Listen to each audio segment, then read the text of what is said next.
Good evening, everyone, and welcome to MNW Firing Line, your guide to Multiverse Nexus Wrestling.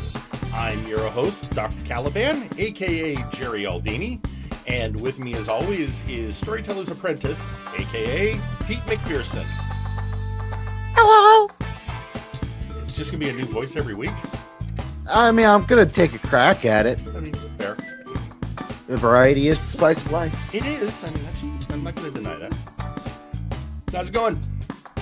Yeah, it's going all right. Yeah, me too. So, I guess the big thing I want to talk about before we get into the actual recap section is tomorrow night. Because tomorrow night is Breakdown 5. The latest in the Breakdown pay-per-view series for Flashbang. And there's a little poll going on right now in Flashbang polls. And it's kind of important. I'm going to actually put the music off for this now. Yeah. So what we know so far is that Breakdown's going to be long. This breakdown, it's going to be a longer than average show. Bosco's not saying specifically how long because he doesn't want to give away too much information, but long enough that he is debating starting the show early. So there is currently a poll in Flashbang polls that you can vote on whether you want it to start at the regular time of 5 p.m. Pacific or actually start at noon Pacific. And yeah, that's just, I mean, it's very democratic in process. So if you've got a preference on when Breakdown starts, get in there and vote. Get on in there. Also, if you drop in when your particular availability is, because one thing Bosco's been saying is that if people are letting him know generally when they can watch, if they can't make the whole thing, he'll see if he can move the card around so that people will have a chance to at least see their matches live. So, you know, a lot of good information. And yeah, let's, and we'll probably mention this again later in the show. Yeah, that's it. I mean, that's it. It's, let's just, you know, if you need to get in there, you need to let people know. So if you want to, you know, have your voice heard, now's the time. I haven't heard anything about when he's going to cut it off. So I would be of the don't waste your time. Yeah. That's my commentary there. Yeah. Other than that, let's go ahead and we have a big show ahead of you, folks. I don't want to waste huge, mostly because Warzone was long this week. So a tad, a little bit, maybe, kinda, a smidgen, touch. So let's let's get into Flashbang so we can get on with it. And the show started off with world champion Nero Napier coming to the ring, having just won the right the previous week to name his opponent at Breakdown 5. I have thought long and hard about this particular selection.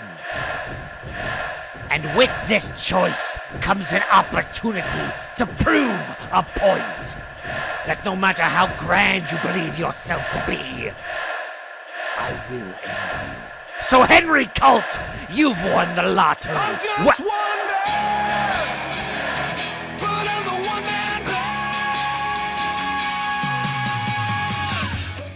I won the lottery now, did I? Whoo-wee, it must be my lucky day. This must be the year of the cowboy shit. Listen, Nero, you and I both know, whether you pick me or not, if you duck me after all the matches I won, you just be proving my point. That you're not really as much of a champion as you believe yourself to be. Yeah, you had a good run recently, but that's recently. You and Everyone else is just pissed off that I get the job done. You see, many people come out here, they grab one of these microphones, and they preach to these empty arenas about what they are going to do. All I do is come out and talk about what I have done, what I have accomplished. You will just be the latest to learn that lesson. Now, I think what's gonna happen, now that you've made this all official, is I'm gonna tie you up in a knot, and whether it's the lasso or whether we turn this match into a cult classic, I'm gonna walk away with your World Heavyweight Championship, because you've held that thing since Multivania. I think it's about time we change who's atop this company, and I prove that fate is on the up and up in 2021. Then you should ask Big Rock or any other number of people what happens when you cross me, Colt! Ladies and gentlemen, we are live on Friday Night Flashbang, and the champion and challenger are brawling. Nero Napier attacking Henry Colt, who was just named the #1 contender, and it's a brawl, folks! So there you have it. Nero Napier goes ahead and names Henry Colt. I mean, all right, I will say this. Anything else you want to say about Nero Napier? Henry Colt was one of the people who had theoretically won the opportunity several times, despite Graven's shenanigans and Nero's shenanigans. So, Absolutely. although, yay, it's giving Henry Colt the opportunity, but it also kind of feels like he's ducking El Pollo. Kinda does. You know, so on one hand, no one's going to doubt, no one's going to decry Henry Colt deserving the opportunity. Nope. On the other hand, I mean, it's just kind of sitting right there. It's like, oh yeah, no, that was good. Yeah, go after the Fate member, not the member of AAA who's been hounding your every step. So, Just like a chicken staring at you the whole time. just those eyes, just boring in. Menacing. I mean, Anyway. I still have nightmares about chicken boo, so that's... Anyway. Yeah, I went there. What you can do about it. Also, thank you. Okay, help me with the pronunciation again here. Kichigo Kurokawa. Right. Thank you for the follow to the channel. Welcome to the House of Caliban, and welcome to MNW Firing Line. We hope you enjoy our wrestling shenanigans. So, and we got I agree, chickens are frightening, says Aqualung. Frighteningly delicious. I mean, that too, but, you know, you know what, let's not get it. You know what, we got a showcase match, as always. So let's look at this week's showcase match. And as, all right. Of late, the show, you know, it used to be the showcase matches were, it's the Young Bucks trying to prove themselves. But of late, while there are several, we're getting more and more veterans and high-profile opponents in those matches. So this time around, we start out with Otoro Azul of AAA, and then showcase regular Brandon Boss. Then, of course, the king of the showcases, Big Rock. Alexis Edmonton. The curator from the Guild. And Labras of Apex, the one half of the Minotaur brothers. And the recent Interdimensional Championship #1 contender, Aurelian Starhand. And the returning Doof, who we haven't seen in a hot minute. So, and of course, with the Doof, you get that pyro. For a hot minute. Yeah, for a hot second, for an expensive second. But, yeah, this, you know, we may have had Doof for that hot minute. But honestly, that's about all he lasted in the match this week. I'm going to have to shake off that ring rust. Yeah, he really is. I mean, you know, he's been gone for a while, so that makes sense. But yeah, Aurelian makes short work of the Doof. And it's, you know, he'll get other opportunities, I'm sure. Wearing them dancing shoes. Yeah. In the meantime, we have a lot of other action, including we have the curator trying to get a pin on And another kick out. El Toro, but it's actually Aurelian getting a pin on Big Rock. Starhand 2 for 2. So this starts off with Starhand getting 2 pins in a row. And usually somebody who gets 2 pins at the beginning is a favorite to win. And a kick out by Edmonton. Yeah, that's a safe bet. Yeah. Now here's the thing. The ref was counting a pin on Alexis Edmonton, which meant that Labris didn't had to hold his pin too long. But then Otoro takes the opportunity to take out the Curator. Too many pins. Yes, so many pin attempts all at once. And at this point, you get Labris getting Brandon Boss in the Icarus lock. And that's it for our Spirit of Anime. Trying to hang on, but does not tap out. Now, the Icarus lock didn't take him out, but it did wear him out for the... Right. Yeah. And that's it. So we now are beginning to get a more... what you would expect dominant showing from Labris, including Labris then going after Aurelian. At this point, you have the Toro taking out Edmonton. Goodbye, Alexis. And now we have a member of the Empire, of AAA, and of Apex. So it's our own little version of faction warfare. Looking at the Asterion a second time. And at that point, Labris really, you know what, it almost felt like Labris had it out for Aurelian during this match. But this does lead to, well, Apex versus AAA. Maybe there were some hard feelings due to the fact that Nero ducked El Pollo. Bull versus bull. Yeah, and that, yes, very true. And in the end, It's strong like bull. yeah, the bull beat the bull. It was bound to happen. Yeah, I mean, at that point, it was inevitable. Yep. But yeah, Labris, who, I think Labris, from personal experience, sibling rivalry can be an incredibly motivating force. Oh, absolutely. And Right here, I'm an only child. Well, you've kind of met my sister now. True. You can see how it can get, and I honestly believe that the fact that Satyrus is still undefeated puts a lot of pressure on Labris to do a good showing. But here's the thing: this is not the first showcase that Labris has won. So at this point, what I would actually want to do, and maybe we need to talk to Carla and get some data, but I think we should find out who like the top 8 showcase winners are. Because I would personally think it would be really interesting to propose a best of showcase. Get the showcase of showcase. Showcase of showcase. And then Carla's saying, alrighty, I can make that a project. Yeah, I think it would be really interesting to know, because we call Big Rock the king of the showcase matches, because from just, it appears that he wins more than anyone else. I'd like to know that for a fact. I would like that on black and white, but I also think it would be really interesting to see who the other big showcase winners are. And, have a showcase of the best of the best. Just a thought.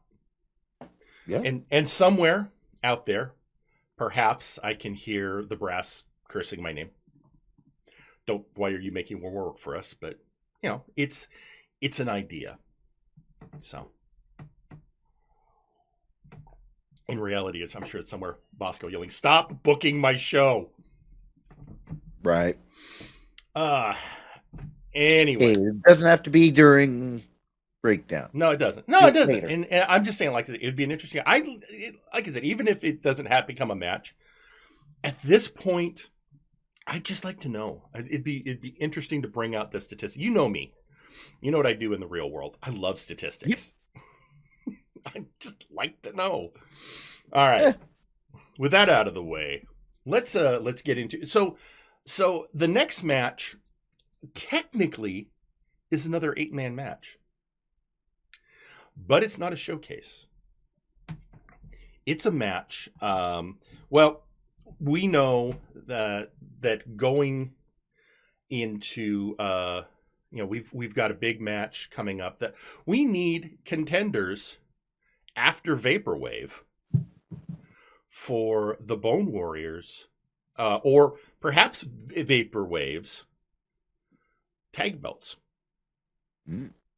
And one thing that we have found is the brass with the tag division, especially as active as the tag division is on Flashbang, the brass usually likes to kind of work out, well, who would be the top contenders well ahead of time.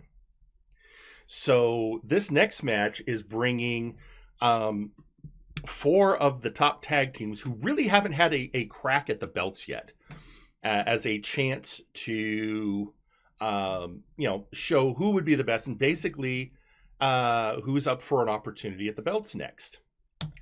And those teams, well, the first is Electro Reality, who've really been hovering near an opportunity for a long time. The Guild, who had shots at it recently and haven't quite made it. Spectre Sonata, who has been on a meteoric rise in the division. And then Hell's Kitchen, who is just one of the mainstays of the tag division. So here we go. This is, yes, it's a tornado match. It is a single fall. So it's a much different beast than the standard showcase. Yeah. It also usually takes a while when you have that many people. True. Because as you know, they're going to try and break up. Usually in an elimination, they'll look and go, oh, you're eliminating this guy. Good. That works for me too. Neat. Yeah. Here, you can't afford that. Whoever gets Nope. that pin gets the match, and there's too much at stake here. No, it's mine. Basically. Well, especially with, you look at teams, I mean, all 4 of these teams would love an opportunity. Yes, the Guild's already had one, but that was a while ago, and all the rest, I mean, Hell's Kitchen, I'm sure they're thinking, well, we've been around for a while. We deserve a shot. Electro Reality, though, I mean, they're Flashbang originals as well. They've been around forever. And then Spectre Sonata, I think Spectre Sonata's biggest argument right now is they beat Fabulous while Fabulous were the #1 contenders. Which one of these 4 teams is going to prove their worth? So I think they've been making a strong argument of late that they should have already had a shot based on that. Yeah, and kind of hard to argue with that. Kind of hard. Well, except the shot went to Vaporwave. Oh. So, that's where this stands. And of course, we're dealing with also the utter chaos that is a tornado match. And you have, I mean, even looking at this, I mean, you've got Electroman breaking up a pin by Gemini on Musume. You've got PM Ghost taking on the VR Junkie. You've got Zach the Weaver outside. You've got Manatee attacking Electroman. I mean, it's just chaos. And the challenge here is you can't just worry about your opponent. You've got to worry about what are the other guys doing. Yeah. And if somebody else is trying to go for a pin. Yeah. And I think this ultimately shows that importance because everyone's busy and PM Ghost gets a sharpshooter on VR Junkie and Gemini notices it, but just too late. Too late. And thus, Spectre Sonata get the win. And they are now. We'll have to go back and see if that. I believe it either states. Now I don't remember. There was so much going on; it was hard to keep track. But I believe if it doesn't make them the #1 contenders, it certainly puts them right in the running. Yeah, it's got to. So, but again, it goes back to that, the other thing is, as I said earlier, Spectre Sonata already had the argument going, we beat Fabulous while they were the contenders. So this just reinforces that, as I'm sure CG and PM would say, we're just that good. damn good. They are. But on the other hand, as we know from Apollo Hades, as Apollo Hades has said, I'm hotter than you. So He did say that. he did. We'll see how that susses out. Several people. So yeah, this is true. Well, I mean, he pretty much says that to just about everyone. I think the only person. Well, here's a question: do you think they ever have arguments about who's hottest in Vaporwave? Does I think that was kind of the peace treaty. It's like that we just don't get into that argument. Yeah. We know that road. It's not gonna that Rico and Apollo don't have that question. So yeah, fair enough. So while that match was about figuring out who's going to be the tag contenders, one belt that has been settled for a little bit now. Oh, we're getting on social media from Apollo Hades. We are all hotter than everyone else. It doesn't matter after that. Well, there you go. I mean, I suppose that's how you keep the peace in keep the peace in Spicy Town. It's not about which one of them is hotter. It's the fact that they're both hotter than everyone else. That's true. Hey, we don't know how hot Aqualung is. True. For all we know, Aqualung wears that mask because we're not worthy. We'll never know. But as I was saying, one belt that is definitely locked in as to who's going up for it. The Interdimensional Championship, the belt currently held by the Dragonborn Wily, and the undisputed number one contender for that belt, the Aristocratic Canid. And the Canid came to the ring to offer, in his words, inaugural statements about his contendership. But all that Wily is just another animal, a slave to his instincts. He may believe himself to be fit to hold the Interdimensional Championship because he can protect us from the forces far and wide. Ladies and gentlemen, my influence is far and wide, and the best way to win a confrontation is to avoid it completely. And with me at the head... Well, now hang on just a minute. It's everybody's favorite Sentai, it's Baral Kaiser! Hi, is this thing on? Yeah, okay. Aristocratic Canid. I stand before you as a humbled loser from that 8-man match. However, I will fully admit that while you have had the better of me in 8-man matches recently, I want to take you back to before that. Just a little bit before that. And let me guess, Brawl Kaiser, because you won the Best of 5 series, you're out here because you want into my title match. You want me to look upon my dignified honor and prestige and say yes. As a reward for your Best of 5 win, I should allow you an opportunity like I was given an opportunity. Is that what you're trying to preach?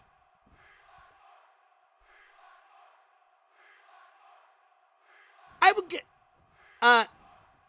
Yeah, actually, that's exactly it. But now I don't... Yeah, I mean, you pretty much... Yeah, I'm gonna go with yes. That was... Yeah, that's not cool, I had, a whole thing prepared, and then you basically just said it. Man, that's messed up. I'll tell you what, Mr. Kaiser, you have happened to amuse me on numerous occasions, so here's what I will do for you. I will grant you your request. If you can win tonight. That's all you have to do. I have some friends. And you have some friends, and we should have a little bit of a scuffle. So there you go. I guess the Interdimensional Belts contendership wasn't quite as set as we thought it was. So yeah, for the main event of the evening, it will be the main event of the evening will be a match between Brawl Kaiser and the Aristocratic Canid and teams of their choosing. Canid says Friends. Friends, yes. Canid said he has friends, and he says Brawl Kaiser has friends, and they should have a match. So, if nothing else, it's I guess we will give the Canid his due. He acted in a noble fashion, as I would say befits his breeding, and we will get that match. As long as they don't start synchronized snapping at each other, I think we'll be okay. It could. You never know. And on social media, we're hearing from the Sandman. At least it wasn't because the contender was jumped. No, this was very civilized and orderly. This was, and basically Kaiser asked politely, and the Canid responded very politely. With decorum. So it is, if nothing else, a very civilized matter. Yeah, it's quite civil. So that's it's not often you see somebody claiming to be an aristocrat and then acting like it. That's all I'm saying. So it's aristocrats' one weakness, aristocracy. That's true. It's true. So, well, the next, okay, so, let's go from an aristocrat to a gentleman. I think if there has been one story outside of the title scene, well, there's two stories I think that have been very prominent, but one that has probably had everyone's attention has been let's be honest at this point, the one-man war being waged by the gentleman of MNW, Scott E. Stevens, against Apex. And this, of course, has its origins in the petition that Mr. Stevens circulated that resulted in the brass suspending Mr. Rabbit as Flashbang general manager pending review. And Apex, because, of course, Rabbit is a family friend of the Napiers, Apex took exception. And they've been going back and forth ever since. It started with Apex stealing Scott's hat. He beat some of them up, so they put his best friend in the hospital. And then they've had several matches. It goes on and on. Now, we know that a match has been set. A hardcore submission match has been set for Breakdown, featuring the gentleman Scott E. Stevens versus who really has become his main opponent amongst the Apex, and that is Zephyr Tail. But this match is another person that's had a lot of Scott's ire, the Crimson Phoenix. So the gentleman, of course, still without his chapeau, coming to against the dapper bird of Apex, the Crimson Phoenix. And oh, look at that! And that, Matrix. I think you fell. You fell to the pyramid. That was incredible. Gate. So. Well, it was an actual website. He just didn't know that it couldn't do it. Oh yeah. So. Okay. All right. Well, that's fair. If it's something really important, Matrix, ask the mods if you can post something. No, it was just a comment. He was saying, I'm still surprised Scott's Change.org petition actually worked for one. Oh, okay, fair. But it caught the Change.org and was like, no. Fair enough. Anyway, back to the match. So, as we'd said, this has been this is not the first time the gentleman and the dapper bird have found themselves in contention.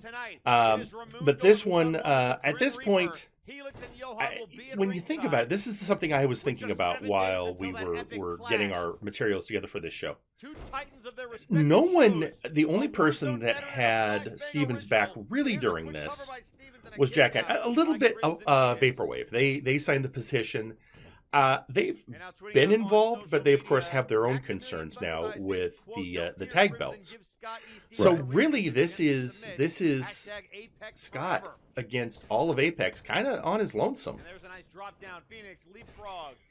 And it's been interesting, especially because he's been winning matches. I mean, he hasn't won every match, but I would say on the whole, he's been winning. He's beat Zephyr at least once. He's beat Revolos. He's beat Mizuki. He's been on a roll against Apex, who, while it's not been perfect, they've been largely playing fair in the matches. There's been very little in-match interference. After match, whole nother question. And this is center of the ring, and here it comes, Masterclass. But this particular performance was Stevens at his prime. Phoenix just passed out. And this, I don't know if anyone checked. If you noticed, you can usually tell where I edit matches to keep the clips under 3 minutes. This match, literally, I timed it bell to bell, 3 minutes. Huh. Well, actually, under 3 minutes. The clip, the entire segment is 3 minutes, and that includes the 10 seconds I gave for the entrances, and then, of course, the 5 seconds I gave for the outro.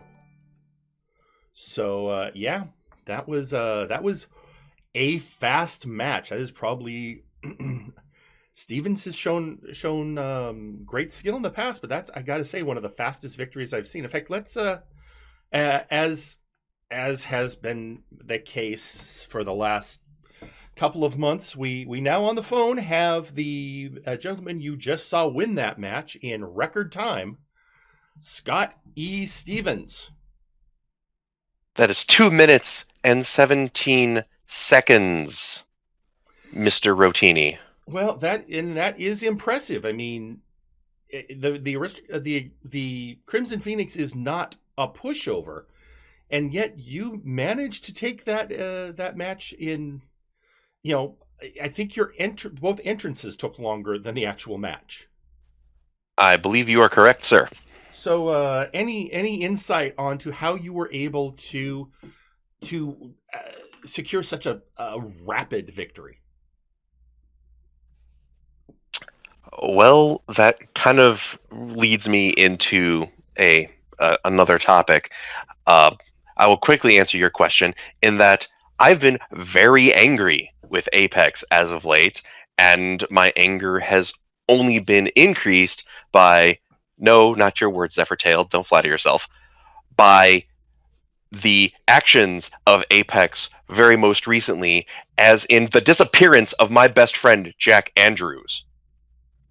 I don't know how you did it, Napier. I don't know how you got one of your cretins into the hospital or in anywhere near Jack Andrews' room, but I will figure it out, and I will make your little lapdog, Zephyr Tail, tell me exactly what you've done with him.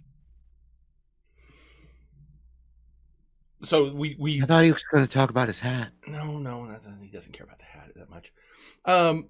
So we have no idea where Jack is. I mean, I had heard that he had left the hospital, but you're saying that this is literally a missing persons case now. I mean, this is textbook Apex sophomoric criminal behavior.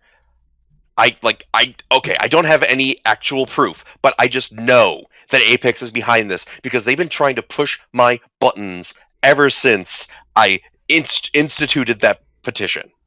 And I know this is just another one of their tactics to try to get under my skin. And I'm telling Zephyr, I'm telling Phoenix, I'm telling Mizuki, I'm telling Nero right now that it will not work. I will not stop until you are stopped. Well, Mr. Stevens, I think I have an opportunity for you to ask your question directly.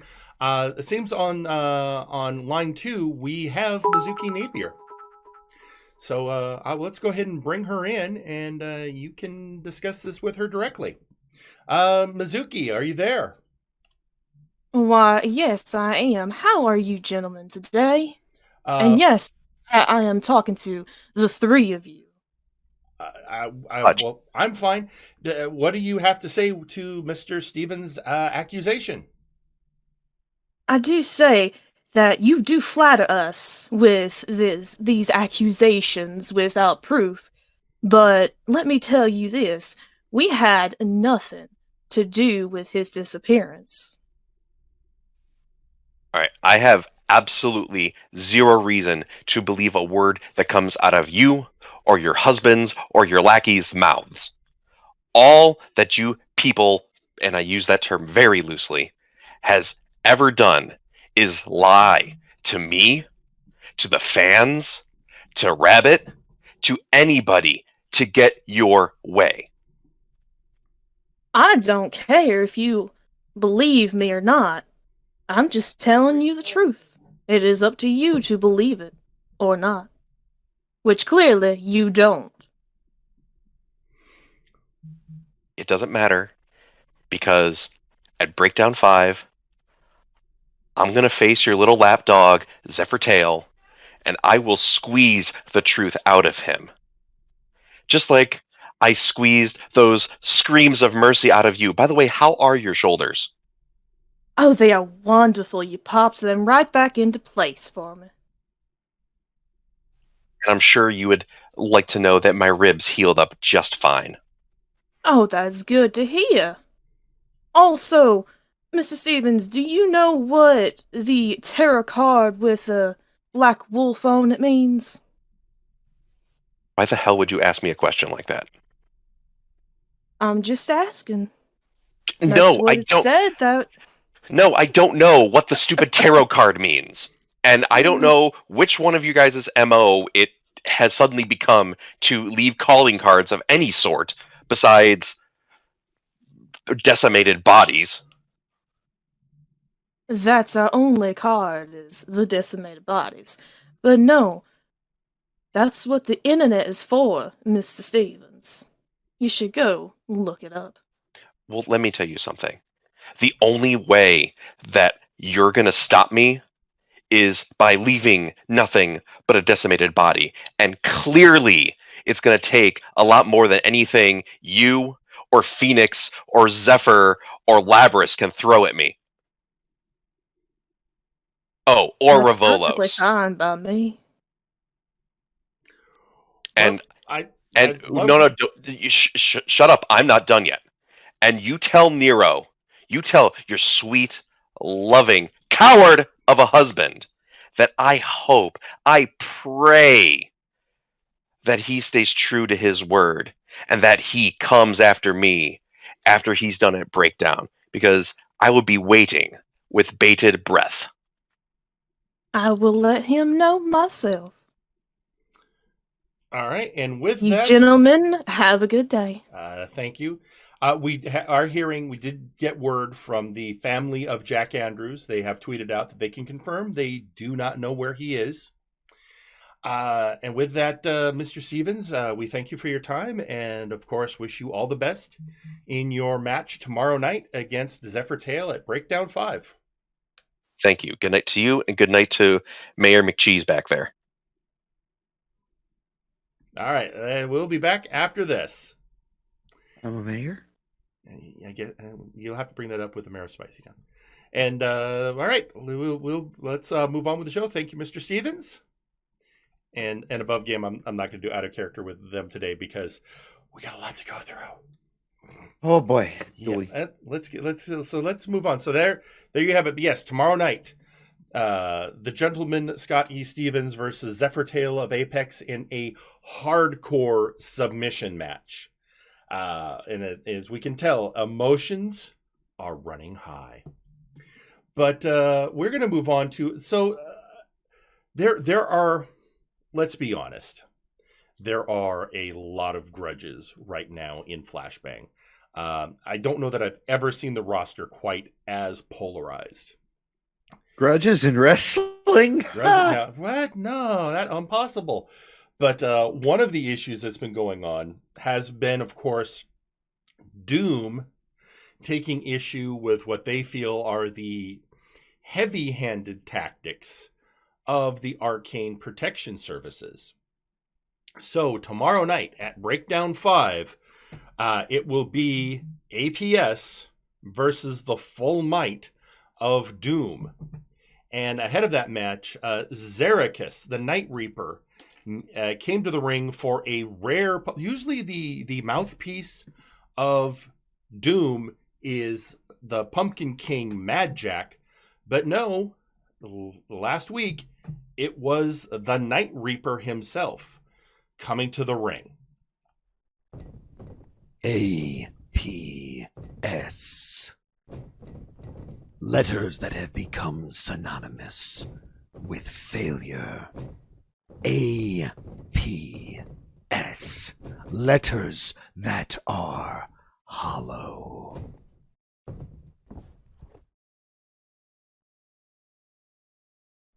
You were hired for one specific job. When you have failed to get the job done, the Empire runs free. The T-pose, infamous now in Nexi history, becomes the ire of your focus, and yet you ignore all that is surrounding you but doom. You have been given the chance to walk away, Michael Davis, and yet you have chosen death. There is no future in challenging doom. At our peak, we are otherworldly.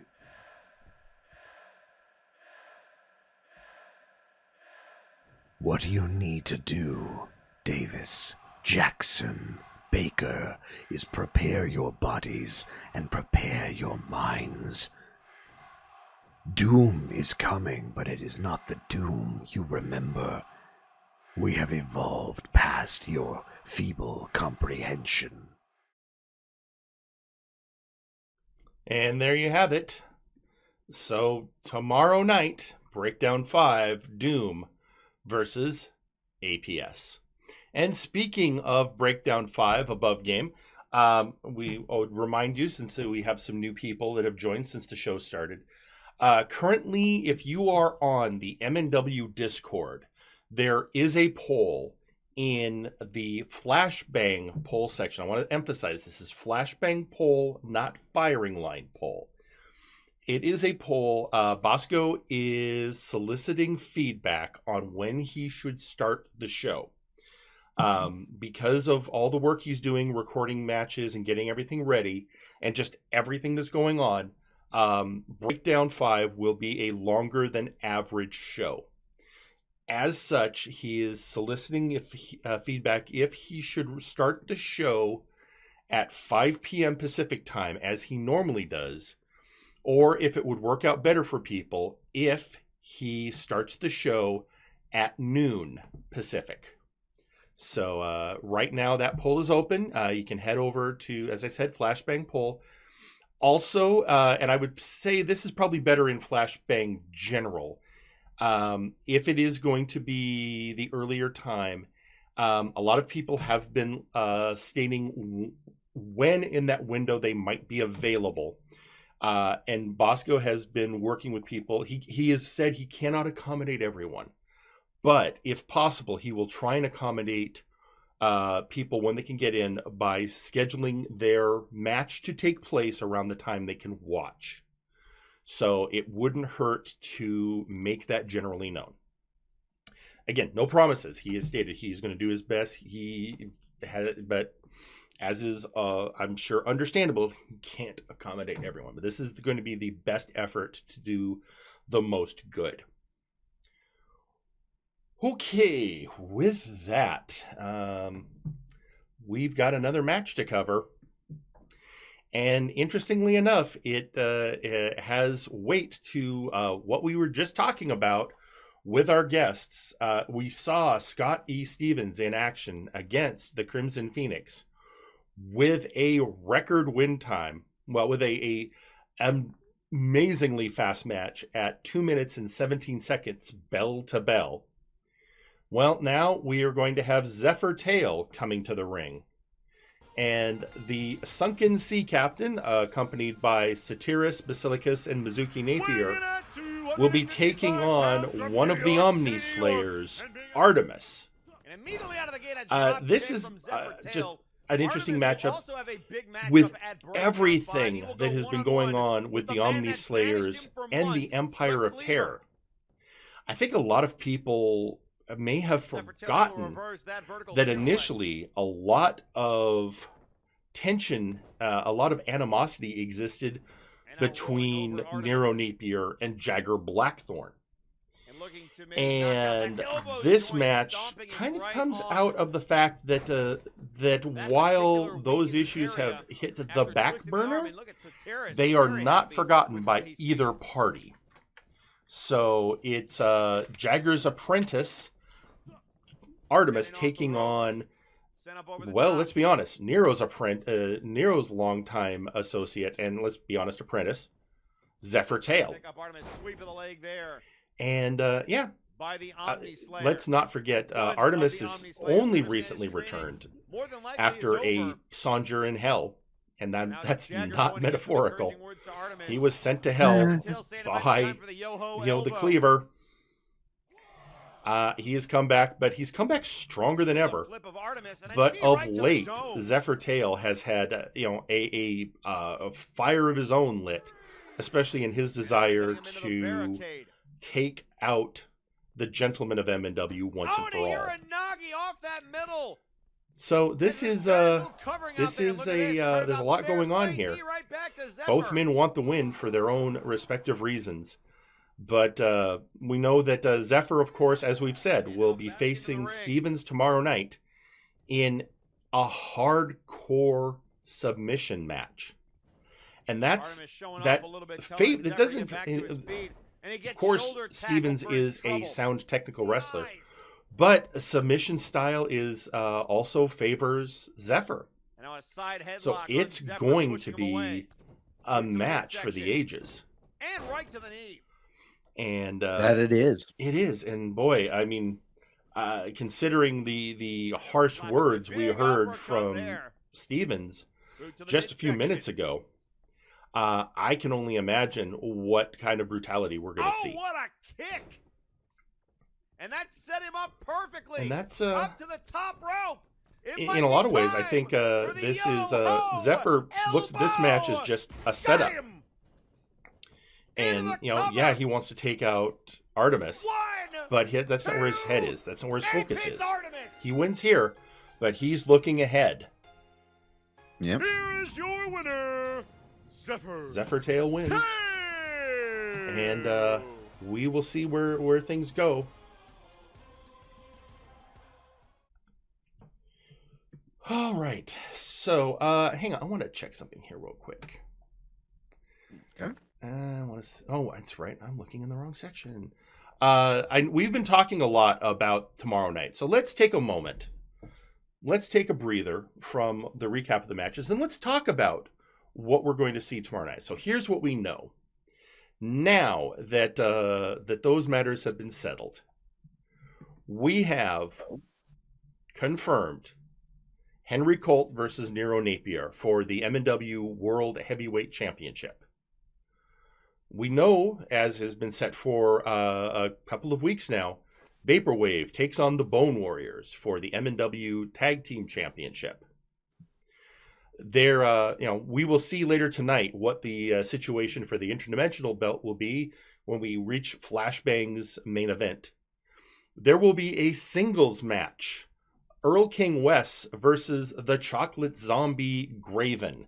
This is a match that Graven has been hungry for, has been seeking for, and yet there's so much going on with all of the chaos that Graven has been spreading amongst the roster on Flashbang.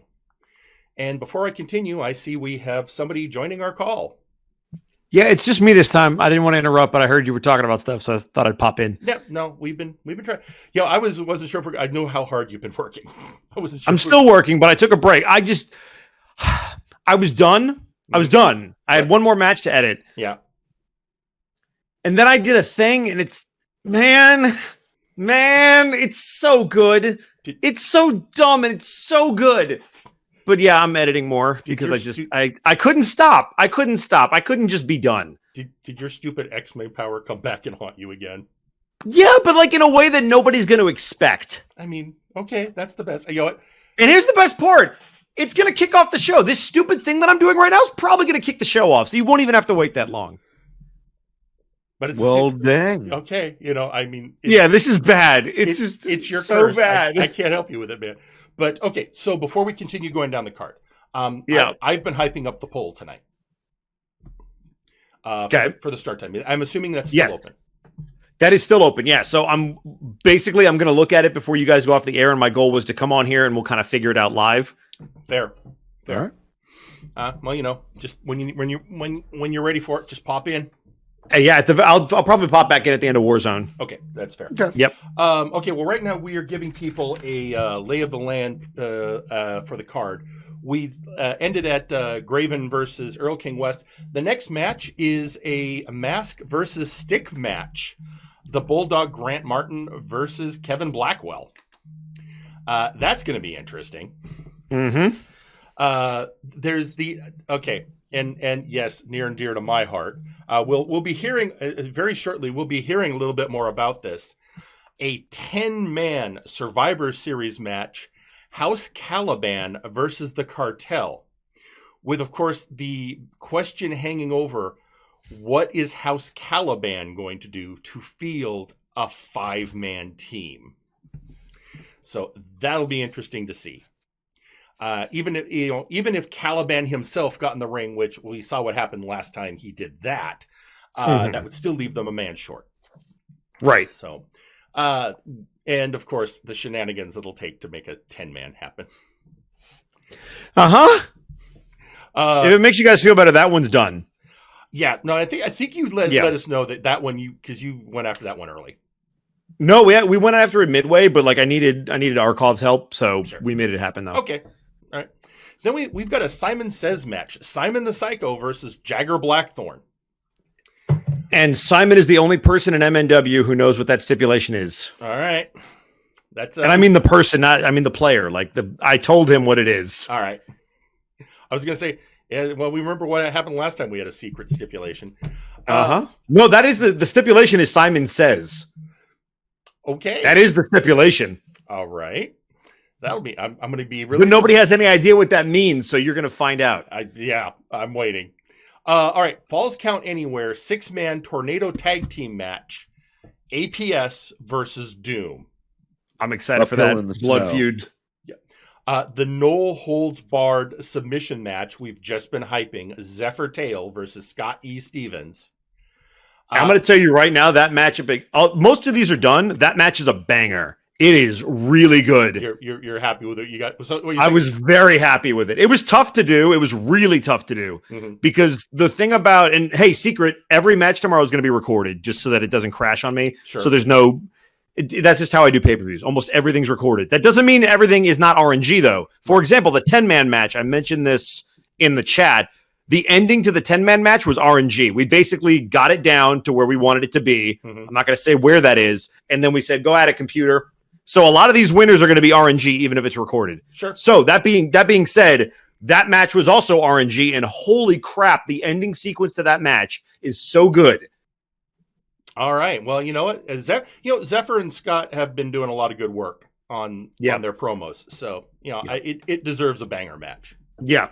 Past versus present. Johan Mjoln versus Helix. The singles match. Here's a match that, again, we were just talking about. Finally, Artemis gets his hands on the cleaver. Beat the streak match. The undefeated Satyrus Basilicus versus anyone. And then anyone. An 8-man showcase match. Yep. And I don't know if did you hear the request I made of Carla earlier? I did not. So I have asked Carla if she can go back and give us the actual ratings who are the top 8-man showcase match winners. Good luck. You know, we want to see if we can get an idea of who really has one. I'll tell you right now, off the top of my head, it's probably Big Rock. It's probably Big I could think of at least 5 that he's won. Yeah.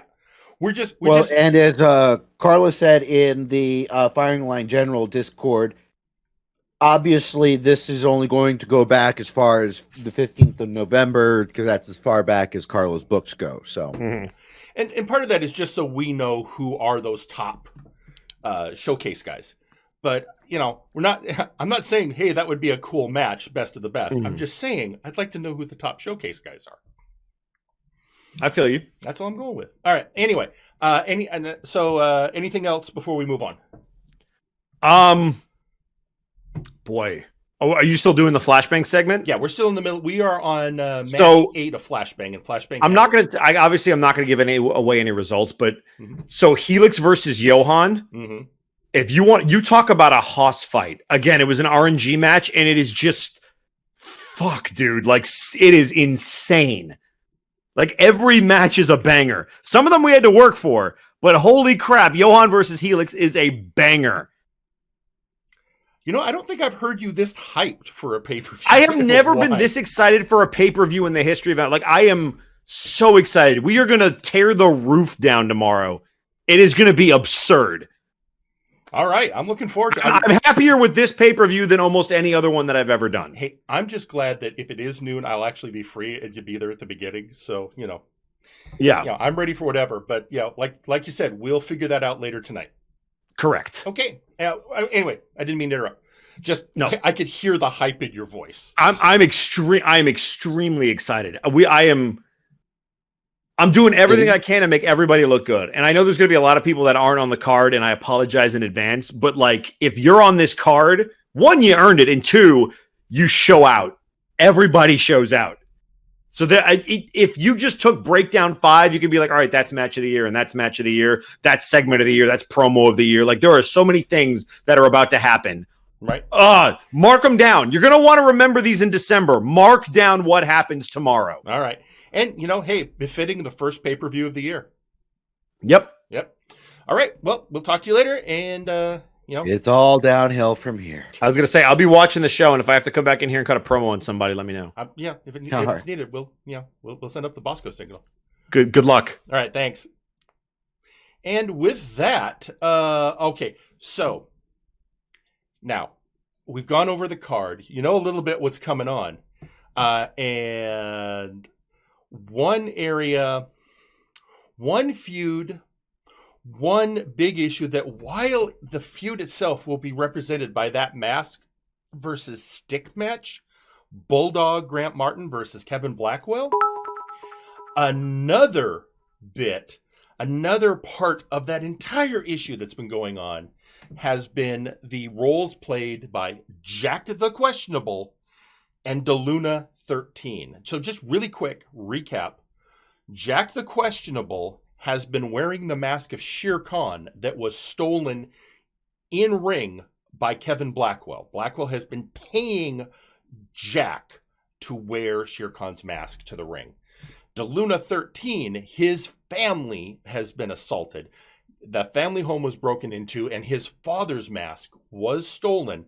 And then his father was put in a match arranged by Blackwell just to humiliate LaLuna Chavo so that, to add more shame to the Luna family. So DeLuna's pretty angry and Jack is pissing everyone off. So, of course, the two of them in the Go Home show for Breakdown 5 meet in the ring. DeLuna, of course, being accompanied to the ring by Bulldog. Questionable coming out by himself because, of course, he is. And that is an understatement, Jack. So these two guys, and this was a wearing the mask. How do I say this? No, this match there was fire. That's what I'm going to say. We see Jack coming to the ring, and I thought I'd edited down this. Hang on, I want to check something. And tweeting out on social media, No, that's right. So you may be that's what I thought I did. I had to remind myself. Sorry for that. Buff game up. Yeah, you notice how I'm playing all of Jack's entrance, which I don't normally do. Peek behind the curtain, folks. It's not usually a good sign. No, not a good sign. It usually means we don't have much to use. Yeah, this is this particular match. Well, let's put it this way. Earlier in the evening, we talked about Scott E. Stevens having a match that lasted bell to bell, 2 minutes and 17 seconds. And we were saying, oh, hey, that's a record break. It's not. I think the shortest match we've had is 5 seconds, Ceteris Basilicus. But this bell rings. I'm noting the time. And yeah, they immediately go right at each other. So this goes back to two factors I would put in here. The Luna is got to be under a lot of emotional stress for everything that's going on. He's got to be mad as hell. You got to combine that with, whatever you think about Jack the Questionable, he is one of the most effective members of the Flashbang roster. There is a reason people keep hiring him for things. There's a reason he keeps showing up. He doesn't win every match, but I'd say this is a man. He wins more than he loses. He does make a point. He is worth what he is paid. Well, he gets results. Yeah, and right off the bat, he hits a "You Don't Know Jack," and he gets a pin. So, bell to bell, 59 seconds. Just shy of a minute. And DeLuna again is furious. So not only is DeLuna on an emotional high, that happened, and just out of pure frustration and rage, he decks the ref. Now that is not the kind of behavior we have come to expect from the scion of the Luna family. But you've got to appreciate just everything that he is on, all the pressure he's under, and the fact that, you know what, Jack the Questionable hasn't made it easy on him. So yeah, above game, that was a complete RNG match. Above game, that wasn't anything planned. That was just our match was done RNG, and that's just what triggered. But as we know, it's going to be in game. It's going to be played up. There's going to be explanations of why what happened, and there will be consequences. But in game, as we said here, if you follow what we're talking about, there is a thread you can absolutely follow why that whole sequence makes perfect sense. Mm-hmm.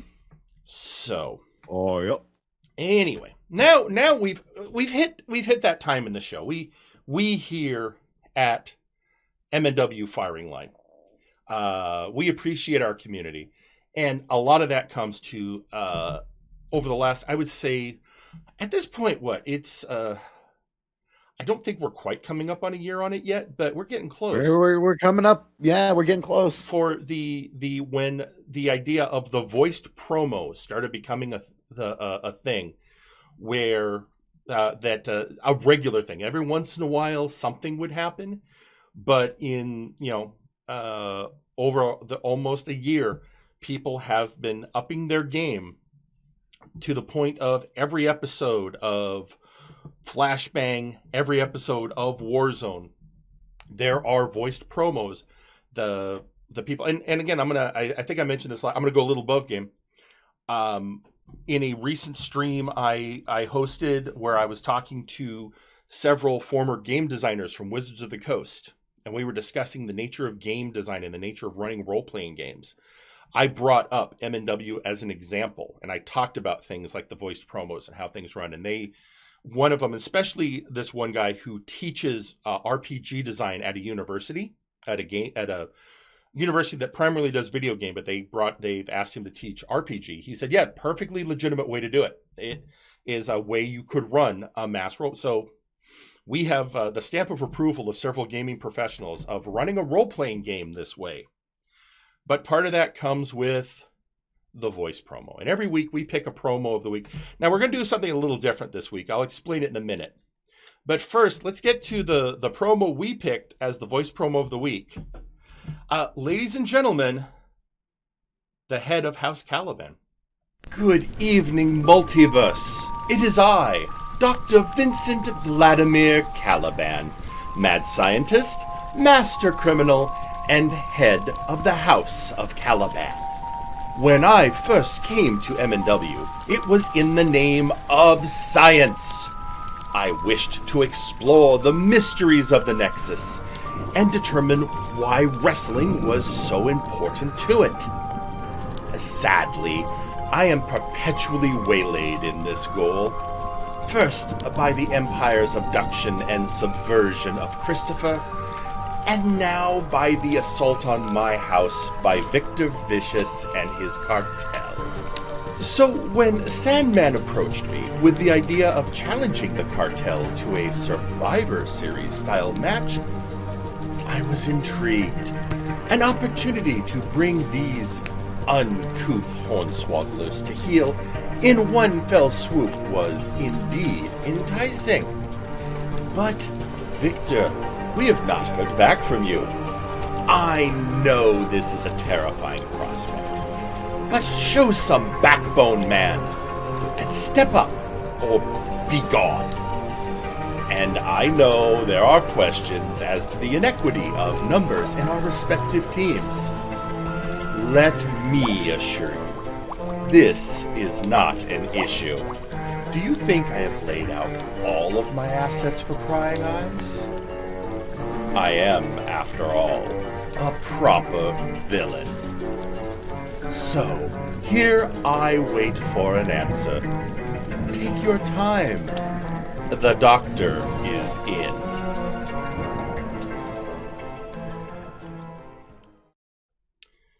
So yeah, this week we picked me.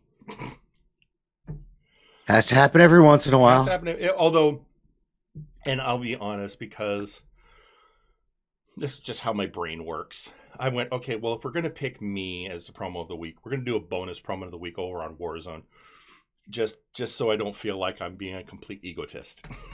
There you go. So, although, going back in, so that issue from Dr. Caliban reinforcing and calling out Victor Vicious on whether or not he was going to accept the challenge for the showcase match at Breakdown 5. Well, Victor Vicious came to the ring to respond to House Caliban.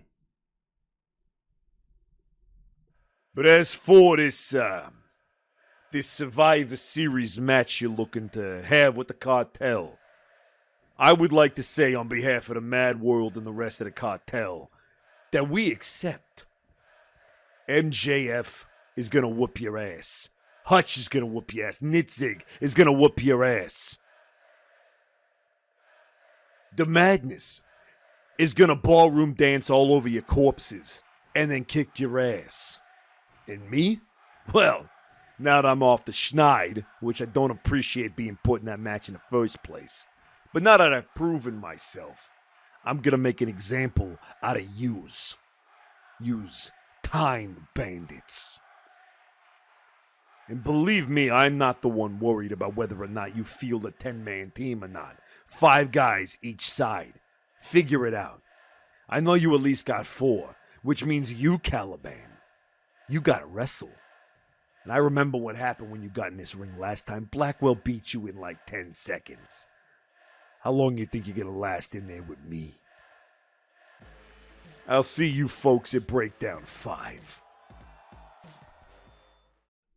So yeah, there we go. Match is set. Lot of people wondering what's going to be done to. There've been a lot of theorizing how they're going to do that, including this whole idea of Dr. Caliban getting in the ring to wrestle. And yeah, and it's like it seems to me a lot of people are making a lot of assumptions. Well, the idea would be is he'd be smarter than that. Yeah, it's weird. Yeah, a scientist like Dr. Caliban. Yeah, well, we'll have to see. We'll certainly find out tomorrow night at Breakdown 5. We shall. With that, all right. So there's another match though that we were talking about, and that of course is the past versus present match: Johan Mjoln versus Helix Sucks. But the next match is related to that upcoming match. This one features Helix Sucks' partner Ramoon, the Jester of MNW, excuse me, taking on the Grim Reaper. This is so you have the former famine of the Four Horsemen taking on the man who makes his claiming that he is the chief strategist of the Empire of Terror. That reverse DDT that Ramoon likes to do. And this has been brewing. I mean, both Helix Sucks and Ramoon have issues with the Empire of Terror. I would think it would almost be fair to say I don't even think their issues are so much with the Empire. I think they both have real issues with Earl King West. Off the middle rope and that happens. Yeah. And a bulldog. So this is with Earl King. That happens. It does. It does. A lot of people have issues with Earl and there King it is, West. the famine the drop. Chocolate Zombie, for example. So famine. that's that's where and we will see that match tomorrow night. In the meantime, right here, right now, let's not worry about the future. Let's worry about the fact that the Grim Reaper is got to deal with the Jester of MNW. Now, these both, they've been going at it. This is not the first time I think they've even met in ring in MNW in Flashbang. Right now. No, I think early on they probably had a match or two. It certainly is likely in a possible multi-man. Yeah, but here they come, and Ramoon's been looking for, we see that I guess you could say he's been looking for his Zephyr smile. saying, quote, Zephyr, it's going to be hard to drop that And- elbow. but- but Shawn Michaels. Yeah, Oh, and yeah. dropped with like a you jawbreaker by never the can- Reaper. Is I'm glad you Ramoon caught having that. choked? Yep. I appreciate you. Well, yeah, I know just enough useless wrestling trivia to get by. that's good. Yeah, I remember those days. But here we have, I would say the big issue here is that the Grim Reaper has been, And I'll pull him back. I would say, struggling for respect. He is one of the veteran members of not just the Empire, of MNW. Maneuver. Yeah, very And yet much so. I feel I think he has the feeling that he's often overlooked.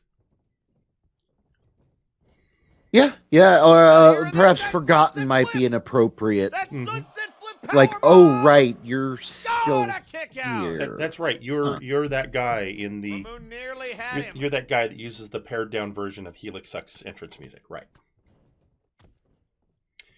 But it's but he to be fair, he's been having a good run of late. And there's a So, punchline. but one punchline later, Punchline into the cover. Can Ramoon get off and the side? He does. he takes the Ramoon loss with a big win. to the Jester of MNW. I get it. Wait.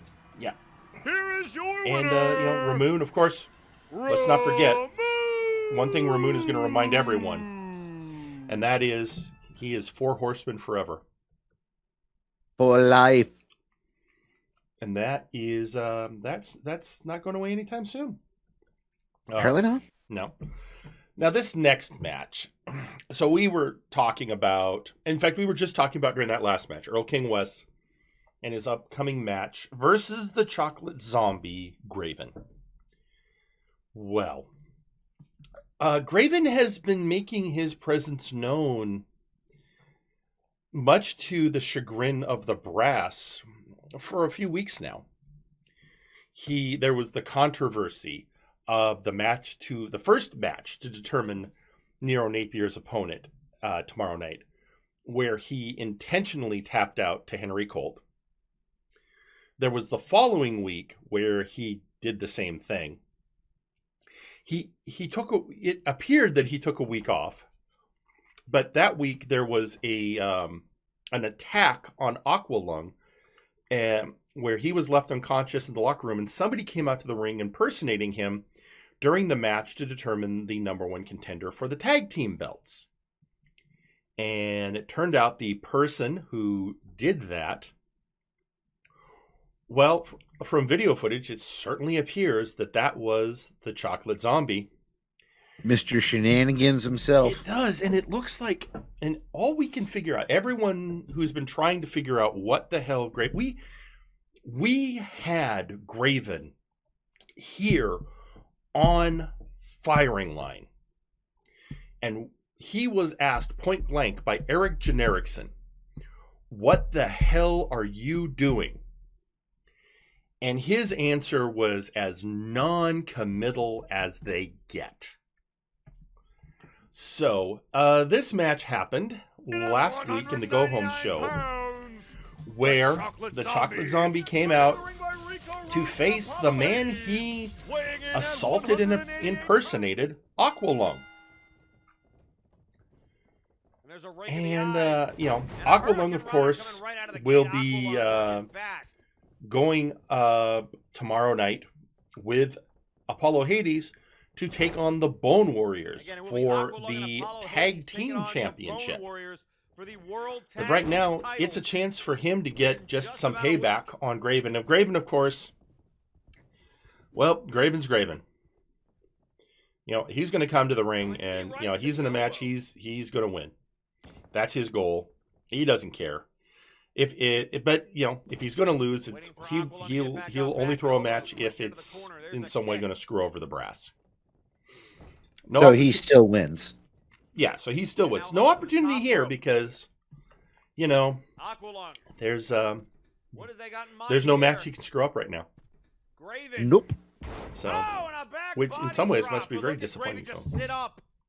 Well, he could screw up his own match, but that somehow doesn't seem to work as well as you'd think. Nope. The one thing he does seem determined to do is get his hands on Earl King. In fact, last week he was in that match to determine the number one contender.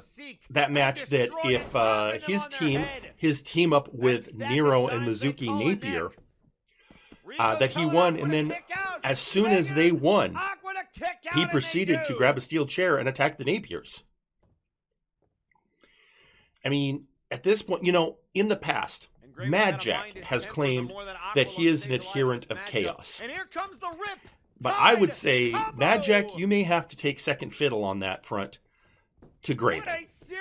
Because Graven has done it for your job. He's just been pure chaos for the last few weeks.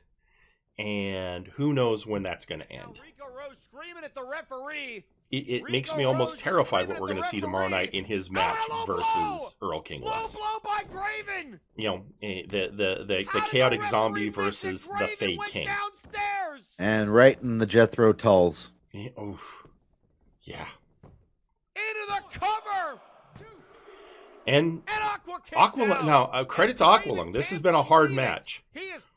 And Aqualung has shown great resiliency because the Chocolate Zombie is one of the toughest competitors on Flashbang, but one seek and destroy later, and even Aqualung falls to Graven.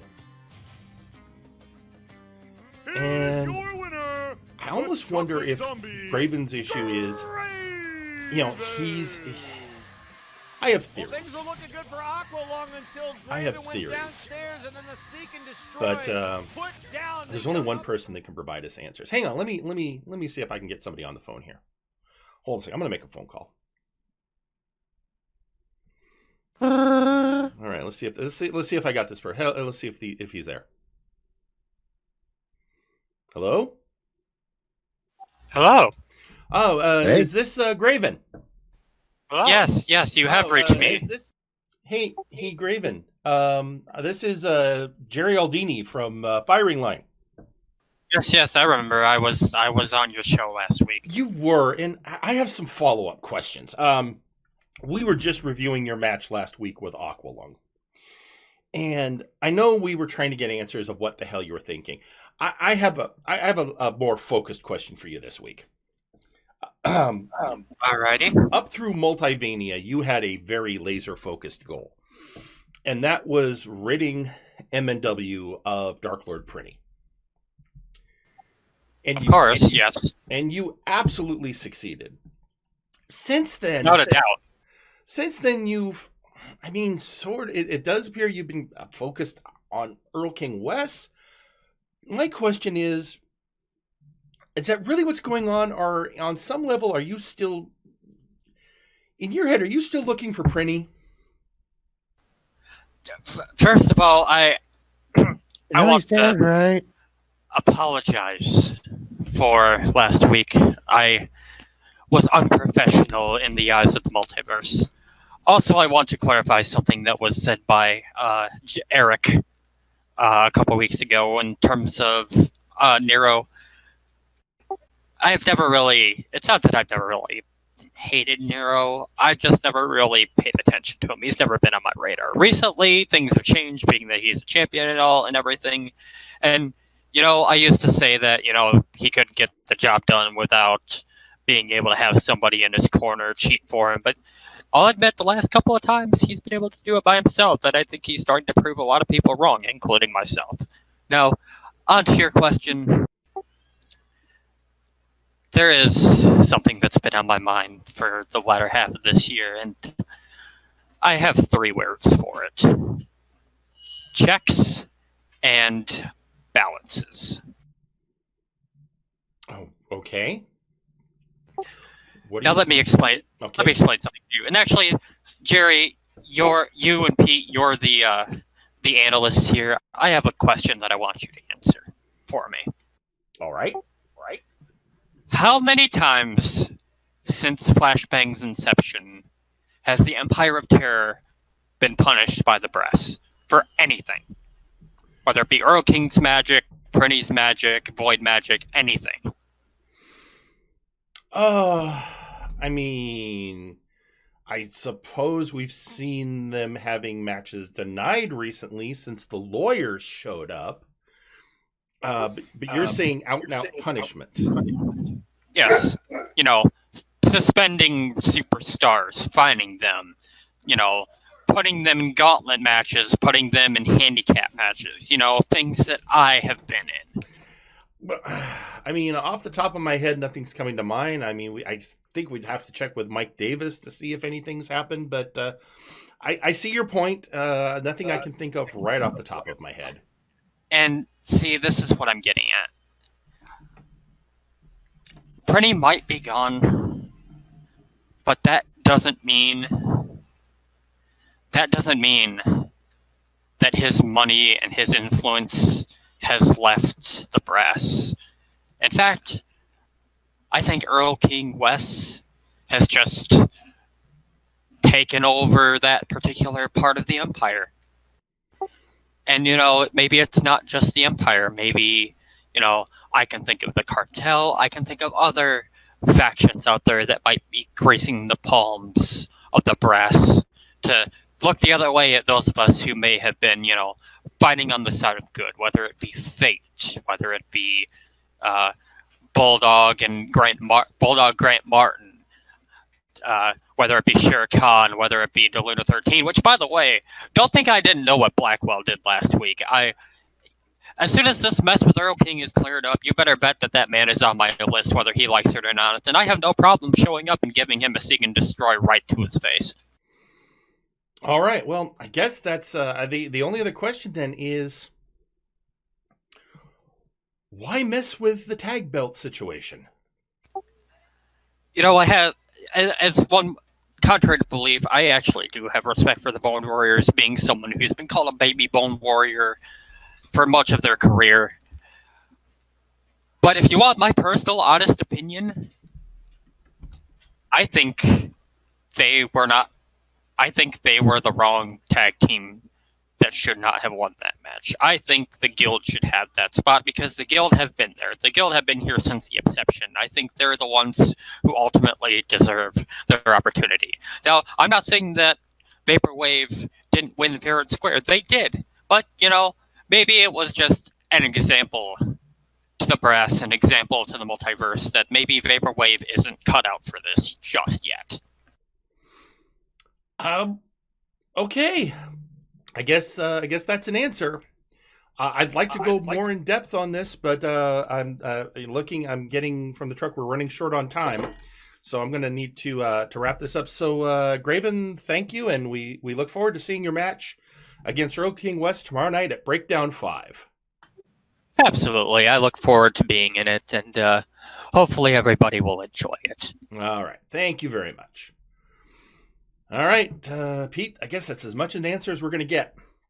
Okay. All right, speaking of Kevin Black. Now, ladies and gentlemen, before we go over this next match, I feel it is beholden to me to issue a warning. This next match is one that a lot of people found the final part of it particularly upsetting. So I want to issue a warning. We are about to review the match that occurred last week between Kevin Blackwell and our suspended general manager, Hey Mr. Rabbit. As always, our video clips last 3 minutes. And your discretion is advised. We are admitting that if this is something that you found particularly upsetting, you may want to turn away for the next 3 minutes. I do warn everyone, what happened was particularly graphic. So with that, let's go ahead and roll the footage. Of course, Kevin Blackwell tomorrow night will be facing the Bulldog Grant Martin in a stick versus mask match. But leading up to that, he found himself in a match with our suspended GM, Mr. Rabbit. And even while Mr. Rabbit was still in the middle of his entrance, Blackwell attacked Rabbit with a baseball bat. What the hell? And that would just set the pace for this match. And now shoulder first. If you could even call it a match. I don't know. Oh my I God, think the look bell at gets ring Blackwell. here in a minute. Whoa! 300 plus But yeah, pounds. this is less than a match and more of an assault. I'm Now, telling Rabbit to bring it on. Rabbit does manage Rabbit just to got get a sent moment a to get his death coat trap. off, He just got his coat on a clothesline. This match and is the still moment not looks like he's started. ready. I still haven't heard a bell. This is a disgusting display. I don't know by that this Kevin is an official Blackwell. match, This referee, I understand but Kevin it's Blackwell, it's but you have totally. got to get I in mean, there it and is somebody just has to Blackwell. stop this. Now we've seen this before. Blackwell is a dominant. That is our dominant current person. general manager, suspended or Sure. not. And he's I know being that this has been brutalized with recent events. This has been brought up beaten. back at the 64-man tournament. Kevin Got Blackwell's chair first shot to the opponent sternum. was Over oddly enough and over, now to the knee. Dr. Caliban, Oh my God, no. No. a non-wrestler, Somebody's got to get out here. and He is putting the chair around the neck of it was Mr. quick. Rabbit. A lot of people think Caliban just sort of laid down after that match because And he now looking for another and counter. making a Somebody choice has not to got get himself out hurt. here and help the general manager. But here we see, I mean, as you can tell, Blackwell put a chair And now he's got the essentially around Rabbit's neck. No, and Rabbit moves. Rabbit gets away, Oh God, but Rabbit moves. Blackwell then comes at him with a bat. Oh my goodness. And thank you to Burnout Vaughn I think for that might the have rating pissed off party of Blackwell 3. even more. Welcome to the show. You've picked a hell of a time to join us. And now Rabbit is still trying to fight. Now so he's catching that bat. yeah, you have Rabbit. A shot Rabbit at is Blackwell. determined to. And Rabbit he has caught no a back down. clothesline. No back down whatsoever. He's going to come Rabbit in. is fighting valiantly, but he is He's taking going to numerous take on all bats to comers. the brain You know, former member of the vicious crew. Chair shots to the back of the skull. But then you have Blackwell come in, This is and not okay. Blackwell had a plan. Blackwell was Why do we determined. even have Blackwell. security? I don't know Another what Blackwell chair was thinking shot. and why No, he come chose on, no, to be no. this level of brutal. He's going And now for it's the time. count If out you're again. really, this is the time to turn away, folks. Come on, somebody has got to stop this. And yeah, we're sorry to show you this. No! Oh my There you go. God! Yeah, Oh my brutal God! attack on. Oh my I mean, God, that's one of the most Rabbit is horrific screaming. things that can happen. And I mean, what? Yep. We haven't actually got any updates on. We know he was rushed to the hospital. Local medical The facility. medical staff was immediately there, taking care of him. He's getting the best treatment. We have no word as of yet on it. Hopefully, we'll get an update tomorrow night during the show on his condition. And above game, there were people that actually did find that legitimately. This is why I've been, Yep. To the point of, I know some people found. I actually reached out to people above game. On this one for discussions about showing this match. The one feedback I got was, even though that would seem like a natural moment of the week contender, the one request I got from people was, could I please not make that the moment of the week? Because people did find it upsetting. So that was Fair enough. that was, we try and be sensitive here. I mean, this is it's a fun show. I mean, we do some fun stuff. But since some people did actually legitimately find that upsetting, look, Rabbit is a very beloved member of our community, and so some people just a little more bothered by the image of something like that happening to somebody that we care about that much. Now, obviously, this is fantasy. Totally above game. This is fantasy. Everyone knows Rabbit is actually okay. But it was just one of those ethical decisions I had to make. And in the end, I decided that it cost me nothing to be sensitive. Yep. I did warn them I'm going to show the segment as part of a regular segment. This is why I did warnings ahead of time. I just kind of want to pull the curtain back. That's the decision we made. Him and I discussed it, and we decided, let's find out from people. I got the feedback. I actually talked to a lot of people in the community about it. I know that Burnout Vaughn advised me on it, and largely, I've basically followed the advice that he and a couple other people gave me. So that's where we go. And now we're going to move on. And we're going to move on to the final match of the evening, which had been teased earlier.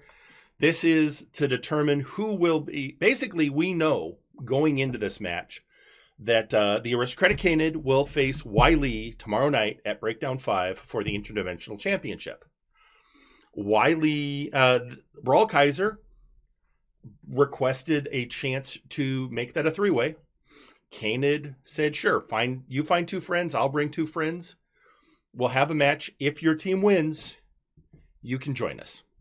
And what an interesting team up it was. So the Canid comes out in all his regal glory, joined by the Princeton. Speaking of regal. Yeah, when you think of who... But Brawl Kaiser found... Wiley getting an early Wiley. against Kaiser. He found the person that he'll potentially face tomorrow night as his partner, and then Sheepy. I mean, this is... Now, I'll be honest, Sheepy makes sense to me. It's Reginald and Brawl If there's somebody who's on a same vibe as Brawl Kaiser, it's Sheepy. Yeah. And, the Princeton makes perfect sense for being the Canids. I mean, he's the Aristocratic Canid. It's Sir Reginald and Sir Percival, the Princeton. They are regal figures. All these aristocracy. Yeah, and then you got Wiley, who's, I suppose, in there because it's about his title. But he's in there basically, when you think about it, he's fighting to go from a one-on-one match to a three-way match. Now, logic would dictate you're fighting to make your match harder to retain your title. But there's also an argument you're fighting to, because you see it as a just cause. I mean, there's a lot of ways you can look at it. It's just, no matter what, it's fascinating. Into the cover. I think the other really important part to look at here is maybe it's also that Brawl Kaiser, ever since that Best of 5 series, has become so beloved by the community. By the Flashbang fans have embraced Brawl Kaiser because he's just such a sincere individual. There's no subterfuge with this guy. Absolutely not. Yeah, he comes out, he tells it like it is. Maybe not in the most understandable way possible at the time, but he leaves it all on the table. The rib cage. Oh, look out here, Katie! And he's extra comfy. Yeah. And then you got Sheepy. He gives good hugs. But here's what I think: the Silver Lotus is slapped onto Kanan by Wiley, and that's how the match ends. Wiley got him. Wiley ends the match. Brawl Kaiser's gonna get a shot. Giving Brawl Kaiser a chance to join, giving him the slot in that match. It is now a three-way dance for the Interdimensional Championship. Tomorrow night, it will be Brawl Kaiser versus the Aristocratic Kanan versus Wiley for the Interdimensional Championship. So, say what you will about Wiley. He's up for a challenge. Yeah. So with that, we are at the moment of the week. And as we said, per agreement with several members of the community, I decided to make it a not as troubling moment. So let's see what that is. But first, a word from our sponsor. Have you or a beloved faction member suffered from a preventable workplace injury, jobber discrimination, threatening lawsuits from VIP, or harassment from Trashman Jones? You may be entitled to financial compensation and physical retribution. If so, please call Gorwheel & Associates Law Firm to schedule an appointment. We handle all cases, whether they be civil litigation, criminal litigation, or a backstage beatdown. We understand it's tough out here in the Nexus, and you need someone to both watch your back and break the other guys. So call 1-800-NEXUS-DEFENSE. And remember, you don't pay a fee unless we get blood and money for you. And now a nice side effect.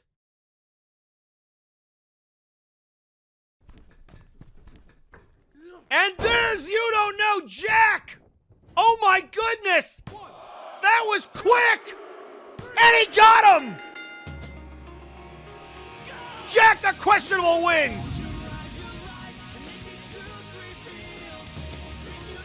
And DeLuna again is furious! And now again after the ref!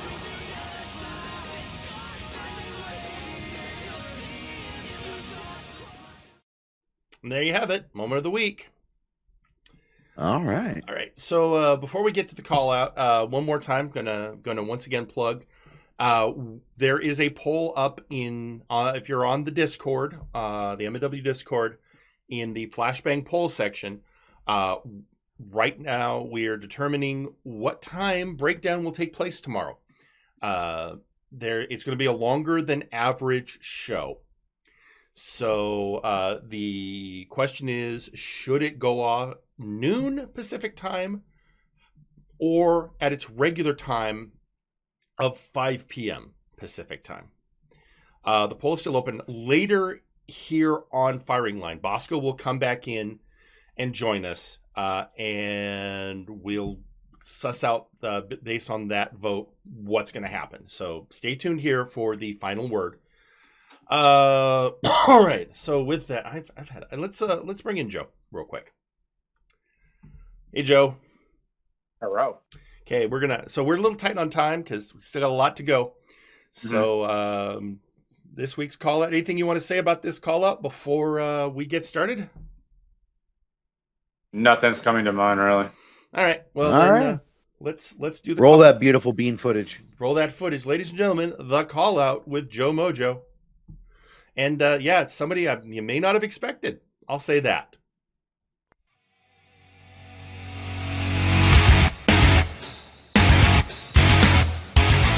Thank you, Firing Line, and welcome back to the call out. My name is Joe. My next guest, he is 1/5 now of VIP. He is the VI Pharaoh, the collector of MNW.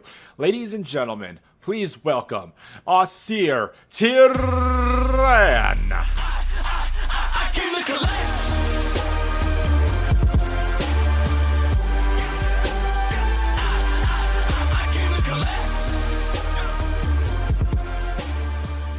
Ausir, thank you for joining us. You're welcome. You are one of the most well-known talents we have on Warzone.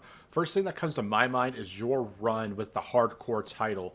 For those who have never heard of you, what can you tell us about yourself? I highly doubt there isn't anyone who hasn't heard of me, but for the sake of entertainment and my contractual obligation to be here, I'll humor you. I'm Ausir Taran, Forbes 30 Under 30, one of Time's most influential people, and most importantly, the VI Pharaoh. Definitely a VIP member.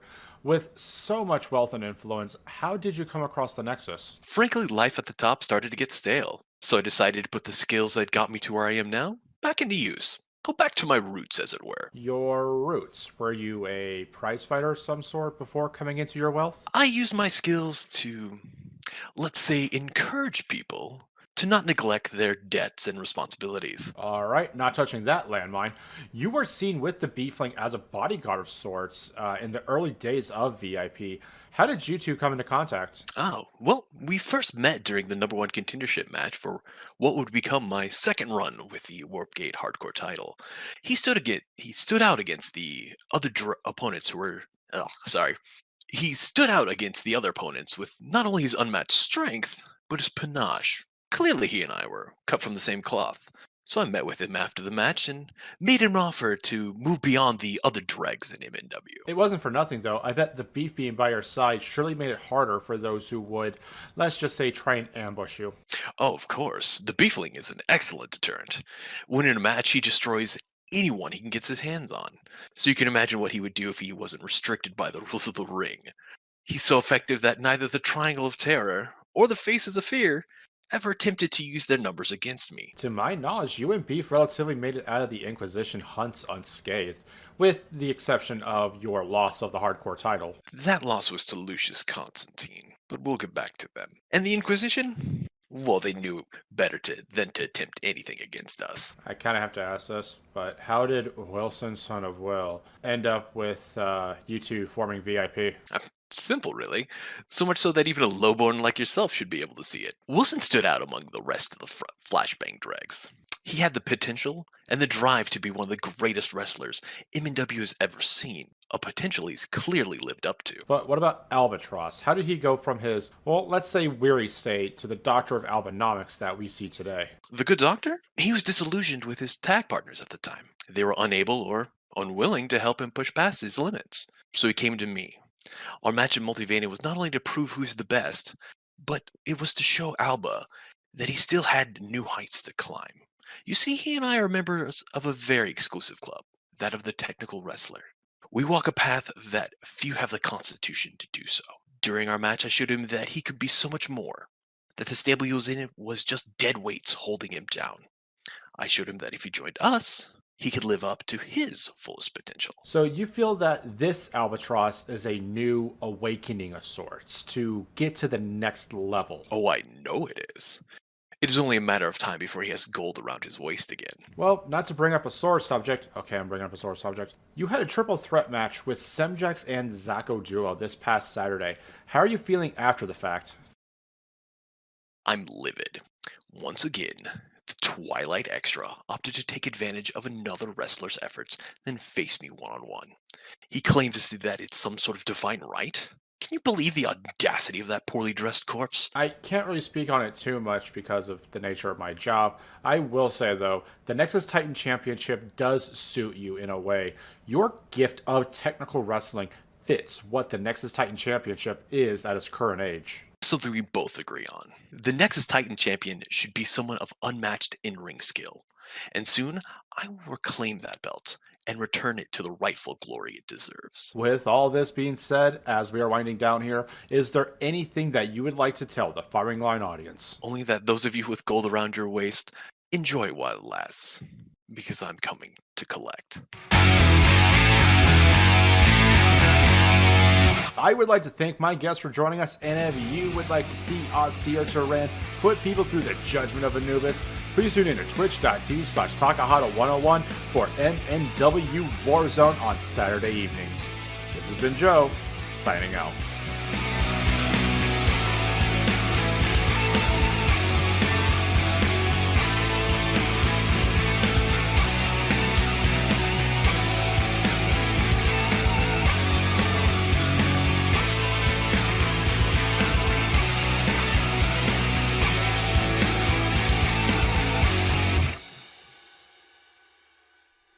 And there we have it. And real quick, I realized I missed a bit drop during the Flashbang section.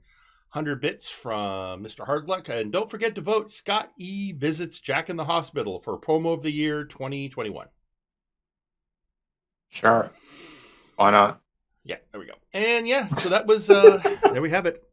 Ausir Taran, a new person to be interviewed for the Callout. That was. I did kind of. I got. I was gonna say, so that's interesting because we're, I don't think we've gotten any. Have we gotten any voice promos yet from Off-Key as Ausir? One other time that I can recall when he was facing Jake for the World Heavyweight title. Right. Probably for the MNW titles, to my knowledge, but my memory kind of sucks. All right, fair. Okay, well, now we've got I'm going to just get on with Warzone. We've got a lot to go through. Yeah, dude. No problem. All right, talk to you later, man. Appreciate it. All right, yeah, no, this so this episode of Warzone was how would you sum it up there? Big.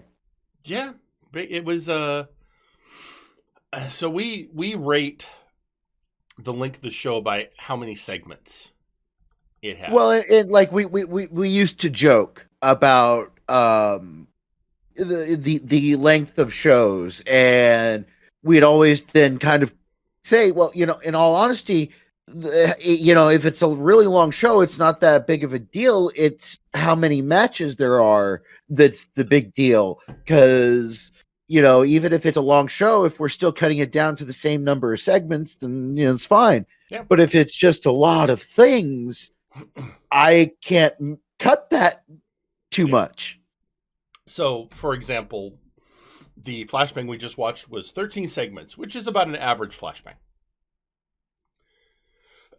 Anywhere from like 13 to 15 segments is a average Flashbang. Sure. We have 1, 2, 7, 18. 18 segments. So we're just and go ahead. This is primarily because there was a lot of other things happening besides matches. So that's the main reason for that. So in all reality, there was an average, say, number of matches, but there's just a lot of other things. Yeah. Even so, the final actual show length, according to the book, was 4 hours. So yeah, let's get going. The first match. All right. Sorry, I'm having a cough today. Nakama Worldwide versus VIP. Notice Nakama Worldwide was represented by Power Surge and Bart Ender.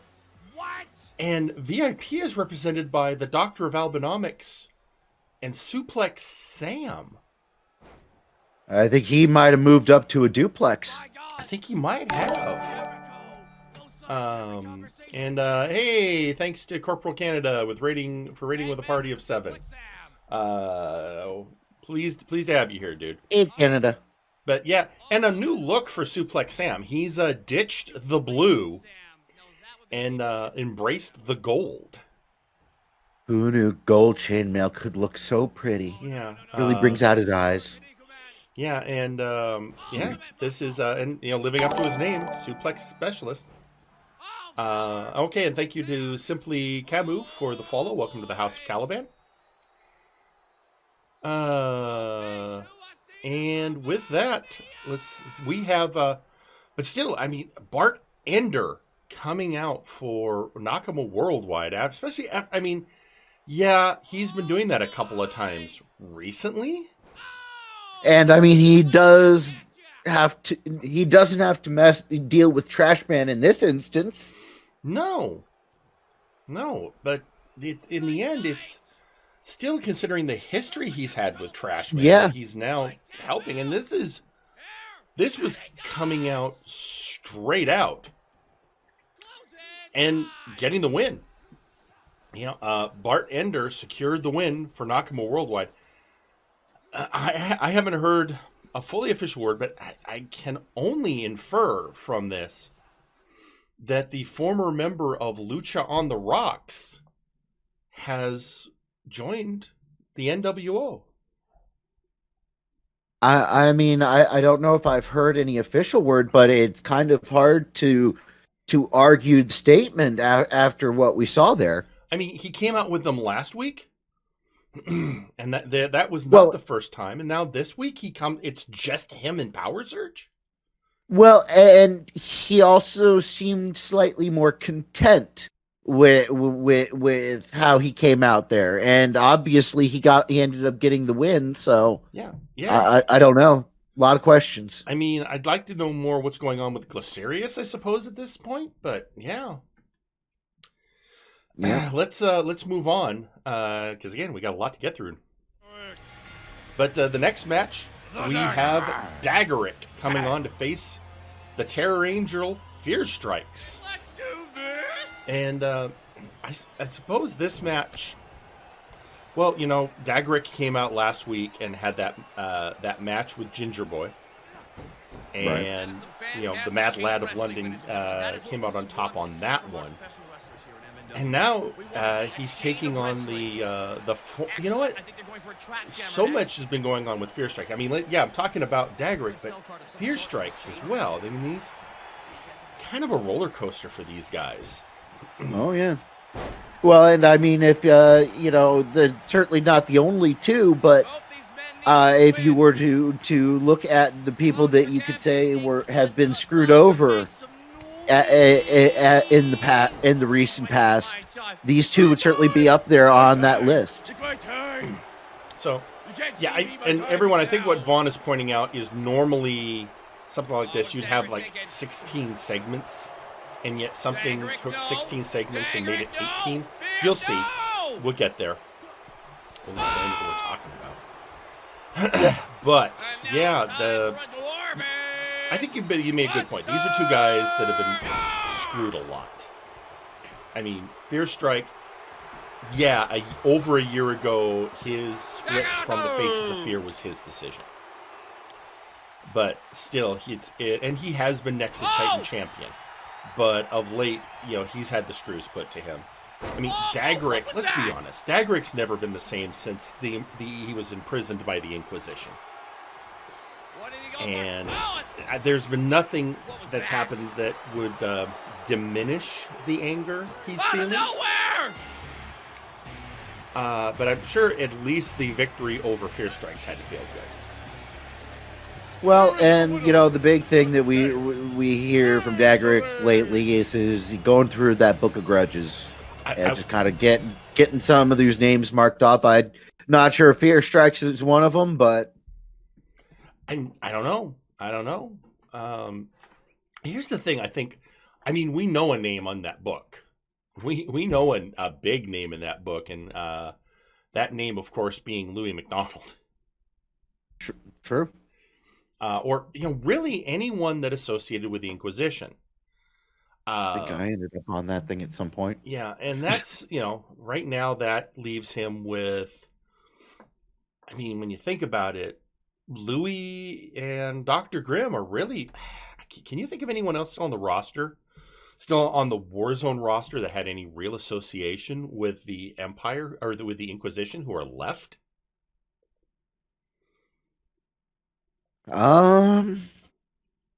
Maybe Storyteller by association to Grimm, but yeah, I mean, he was part of the Order at that time, so yeah, but still, that would. I mean that's a bit of a stretch too. That's just like possibly. Yeah. So yeah, I guess we'll have to see. But moving on. So another issue that's been going on is the back and forth, both ideological as well as in-ring battles between, well, the capitalism and communism. Let's just be honest.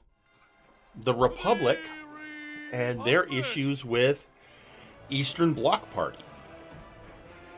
And this is just, I don't know. I mean, yeah. Tell us all this time. I mean, sure. And it does primarily seem to be a philosophical argument between Nice Ice and Sir Unkley Dunk. But then you've got Nice Ice is one of the beloved wrestlers on the roster, right up there with Sir McCheese. And I guess and then we've got Locken, who's still new enough. I don't think we've really got a handle on where he falls in that, other than bad jokes, which I guess you could say are cheesy. I'm looking for parallels. I may be floundering. But the point is that it just goes back and forth with these two. And this one, unless I missed my guess, this was it wasn't. This was technically a TLC match, I want to say. There it is. Oh my God! There it is. The money clip. I don't believe it was. Yeah, I don't believe it was especially with things like the money clip showing up. They're using the submission moves. But I mean, yeah, you can't get away. It's kind of hard to tell with 2K sometimes. It is, and because it won't use it. It won't always use it just because it's a TLC match. That's true. I mean, there is a ladder there. Hey, at least got involved. Yep. Yeah, when you're above game, when you're dealing with 2K. And you have a TLC match, it's not going to be like a real-life TLC match. The game is not coded that well. Nope. Not at all. Anyway, but yes, back in. The ongoing struggle here. And I guess I don't know what else to say other than it's been a philosophical issue. Now here you see Nice Ice is tapping. But due to I want to say ref placement, it didn't quite go anywhere. Yeah. Although this is a TLC match. I don't know what happened there. I could have sworn that looked like he was tapping, but it didn't end the match. Yeah, I guess think he's just shaking his arm. Yeah. There it is, but there's a tap. That's a definitive tap. And yes, the Republic wins. So this is now, as we just heard, this is a best of 5 series. The Republic's now up 2-0. Yeah. The Eastern Bloc Party is going to have to show the power of communism soon, or capitalism is going to win the day. So I think the answer. Tell me if I'm wrong. Pete. Tell me if I've gone too far. But I think I know something Nice Ice and Locking can do. A debate? Go ahead. A debate? Are you thinking what I'm thinking? Because I'm thinking they need to buy some GameStop stock. That'll show capitalism. There you go. But will each member get the same amount? Ooh, I don't know. I guess it depends on who puts up the. That would be the communist way. And that, for those of you who may not know, that's a little shout out to our friend Grizzly Adams. Grizz, if you're out there, hold the line. This is, you know what? We've never gotten in trouble on this show with anyone before. That could be it. Fair. J Frost, Caliban, no, please. We'll. All right, I'm gonna. Now that was a best of 5, but I'll be honest, I wouldn't mind seeing this next match as a series. I think it was an interesting pairing. It was an interesting one. I mean, we already know what's gonna. Sorry. Let's just go ahead and look at it, and we can talk about it. McMorgan of the. I can never remember what is that group still together with him and Gingy and Abbott? UK Spitfires, I believe so. UK Spitfires, yeah. But here he is versus the War Boss Jungos. So it's fun little bit of trivia. Yeah. This is actually the second match. Originally, we had discussed for those that are unaware, this was actually 2 matches, but the first one was kind of meh. So. Yeah, this is the second one. Yeah, I mean, basically, Kurt didn't like how the match went, so he restarted it. Yep. I mean, and I was going to include both, but after going through the first match, I kind of saw why. And so I was like, I'm going to save myself some trouble and just edit the one match. Fair. But I think as you said, these are, the thing I find interesting is, a Scotsman fighting an orc. I mean, which really aren't orcs just fantasy Scotsmen? They're the Scottish Irishmen that we've never heard of. That's So I think this was a fair matchup. But I agree with you. This is a pair I would not mind seeing, there being a little bit of a series between them. Or like I say, like an Iron Man, like something that's testing like the limits of their capabilities, because both of them have developed the reputation for their endurance, for being able to withstand the beatdown and keep going. That's a fair take. I wouldn't mind seeing that either. I'm sure they wouldn't mind. Sure. Jungos, one of the veterans of MNW. And McMorgan being one of the new class. Mm-hmm. And but either way, in this case, experience wins out, and Jungos takes the win. Yep. So the orcish member of Warzone with the win, and man currently one of 3 orcs in MNW total. Just a little extra wah for the night. A little extra. He is the war boss because he is the elder orc of MNW. Take from that what you will. Uh-huh. All right. Now, moving on.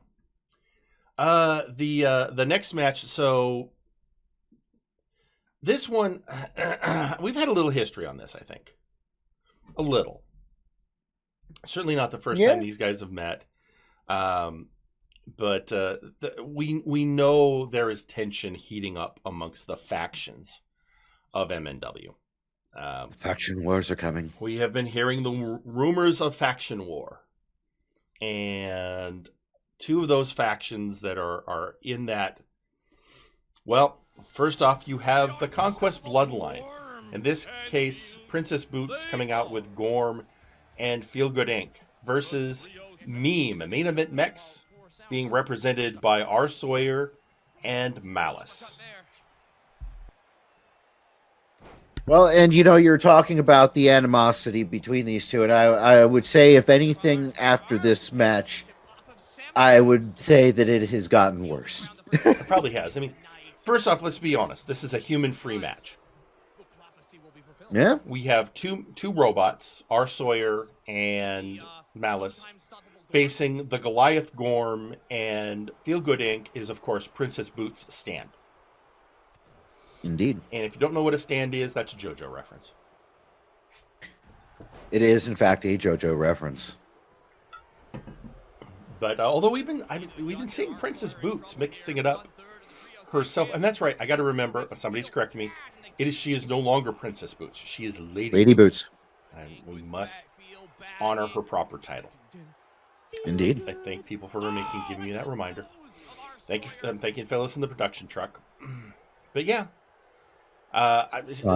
Phyllis had to make that comment to us, but yeah.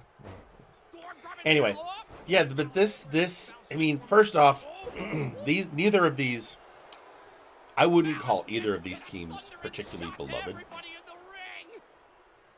No. Although I would say, so for those who need a quick refresher, the main event Mex.exe are the current Trios champions. The belts being held by all 3 members. And for Conquest Bloodline, the Bloodline's leader, Semjax, is the current Nexus Titan champion, winning that after cashing in his Money in the Bank briefcase. And so right now he has drawn the ire. Well, he's drawn the ire of a lot of people, but that's par for the course for a Money in the Bank. It's true. So, but here, there's not a lot of people that can manhandle Gorm. He's one Goliath handle. Goliath handle. Well, he is male. True. But he has to tap out to the blue screen from Malice. So this one goes to the main event Mex.exe, much to the chagrin of the Conquest Bloodline. And the feud goes on. I'm sorry, what? And the feud goes on. Something's going on.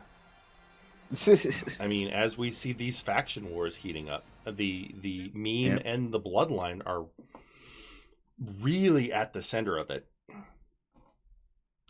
So let's get this next match going because, well, we got a long way to go. But hang on, I gotta get something ready for later in the show. Hang on, I'm just to put that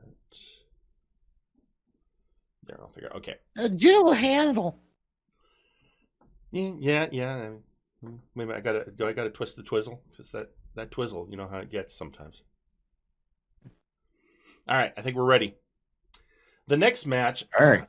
This match. All right.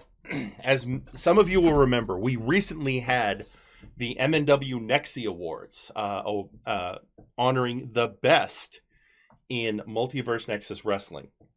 This next match features two teams who were up for a Nexus for Feud of the Year. They did not win. They lost that award to the feud between Aiden Zero and Louis McDonald. But still, their feud was legendary enough to get a nomination. That, of course, being Los Bell Bros versus the Outlaws. And, yeah, I mean, I guess that's one of those... How do you...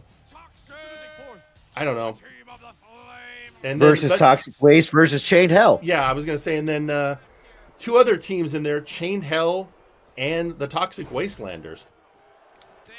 So this was a battle for the #1 contendership, and sure, we're going to say that the belt is the the briefcase is the #1 contendership. Yeah, it's the contract. I'm sure that's how it works. Yep. Yeah. Now, it's interesting because, I mean, all of these teams, I want to say all of them were up for one Nexus or another, either for the feud or for Tag Team of the Year. Right. The Revenant actually won for Gimmick. And if we'll see here, somebody's about to die on camera. Yeah. That was, you know what? R.I.P. Flame Revenant. Because that looks painful. Yep. And it was just a very odd, and of course it is a tornado, so it's just chaos. Now let's look at this. Gore Wheel and the Revenant both climb the ladder. Both members of the Toxic Wastelanders went up that ladder. That is high brain strats. That is the galaxy bearing strats of a ladder match. And Gore Wheel manages to keep the chaos down there to the point of everyone forgets, oh yeah, the main man is up getting the briefcase. This shows, I think a lot of people, they look at Gore Wheel and they forget that he's the most prominent lawyer on Warzone. This man has a law degree. This man, he's our, we've retained him. Alpha, I'm gonna say this once. Whoops, I pressed the wrong button. I got ahead of myself. I was gonna say there. Yeah. Something happened. Oh geez, that's a spoiler. Oh geez, we might as well get. I was prepping something. I guess we might as well get to that here in a second. Well, anyway, as I was saying, the Toxic Wastelanders show, they are not just one of the hottest teams in because the radiation, we mean literally. But they're one of the smartest teams currently on the roster, and I'm not just saying that because there'll be another injunction from Gore Wheel, and that I don't want them blowing up my house. So with that said, so earlier in the evening, we had played what we had chosen as the audio promo of the week. But I was going, it's from Dr. Caliban. And, you know, I want to make sure, I hate the sense of that there might have been, you know, ego involved in making that particular pick. So we decided, just more to make me feel better, that we would pick a runner-up this week for the promo of the week. Usually we will play a promo like a promo of the week promo when it's relevant to the show. There was no single match I felt was really that prominent, so we're just going to play it now. Ladies and gentlemen, Burnout Vaughn. Alpha, I'm gonna say this once. Juan will be part of Omega Club over my dead body, and if he ever tries again, I'll be stepping over his! What's wrong with you and Mega? Are you guys even surprised Trice left? We are shadows of our former selves, for fuck's sake! We used to be the top 1% of MNW, the most hungry, driven, and accomplished newcomers the multiverse has ever seen. But now we're a joke. People care more about our bar than they do about seeing us as actual threats or competition. What happened to the guys I came up with? The bastards willing to tear titles off people, no matter who they were, to prove we were the best the multiverse had to offer, no matter what any other factions, the fans, or even the brass thought about us. Did those two just shrivel up and die after we kicked out Vin? Well, I still know exactly who the hell I am. That's why I'm gonna prove to everyone on Warzone, Flashbang, or whatever backwater corner of the multiverse you can find just who the most ruthless, vicious, and relentless roughneck in the multiverse really is. You're welcome to get with the program, or get left behind. And there you have it. Burnout Vaughn. Having some opinions. We're going to go with that. He's having some opinions. It's a very vocal opinions. Very vocal. Loud. He's nonplussed. That boy nettled. How very southern. All right, next match. Oh, all around me. Yeah, no, I feel for you, man. The next match faced Probanaga, coming out with Raphael Sampson against Kane 8602, joined by Whitney Lee.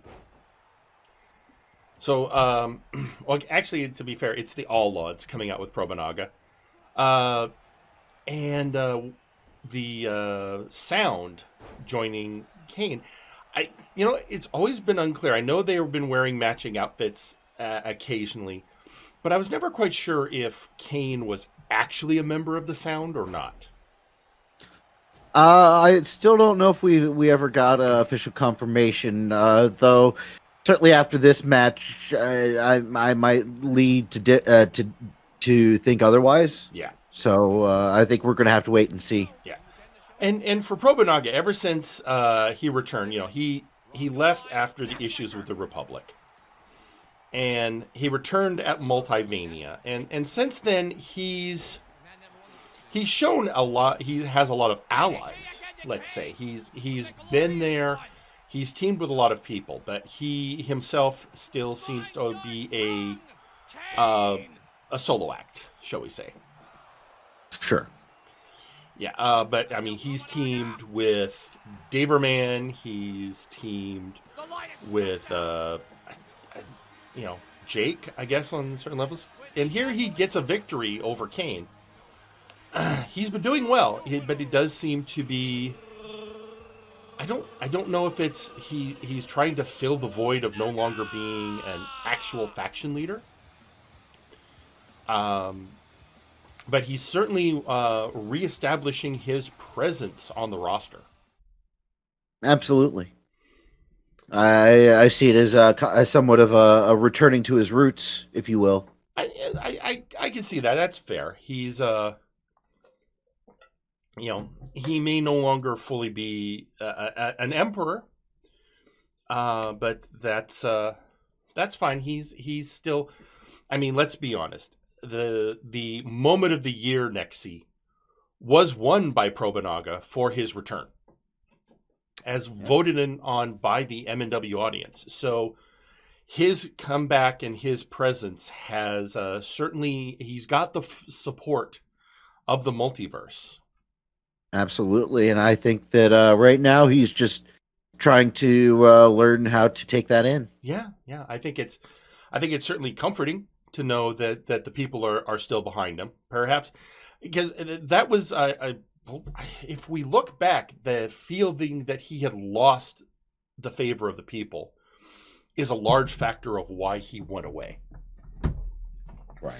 And, that he returned, and not just that he returned, but that he returned and was facing what was at that time the greatest evil facing Warzone, and helped see it defeated. That goes a long way to reassuring the people. Nope, he's back, and he's the guy we remember. So yeah, getting back to his roots, that feels like an accurate statement.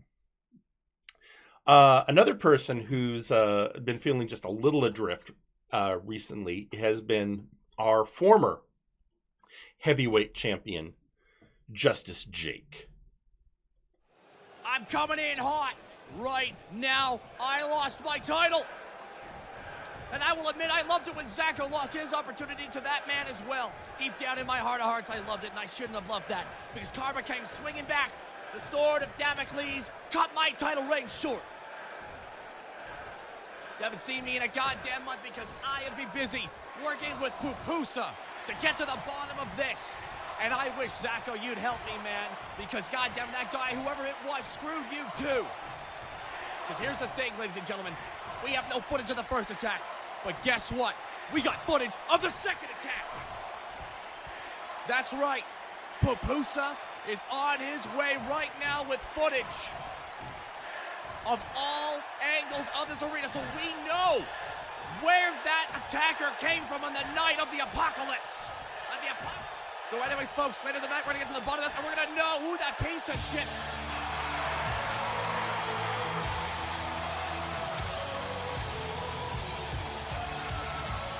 I am just as goddamn pissed as you.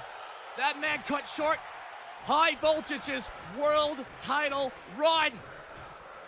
And I'm not going to lie. We're the good guys. We're the heroes, right? The thing is, the heroes got to do what's necessary. And Faces of Fear are going to pay for what they goddamn did, okay? You hear me? And furthermore, tonight, one of our faction members is taking on Louis McDonald, Leonid Sanchez, our newest guy. And dude, we're going to be there for our newest guy, because we got 5 faction members, and our faction is going to win this goddamn war.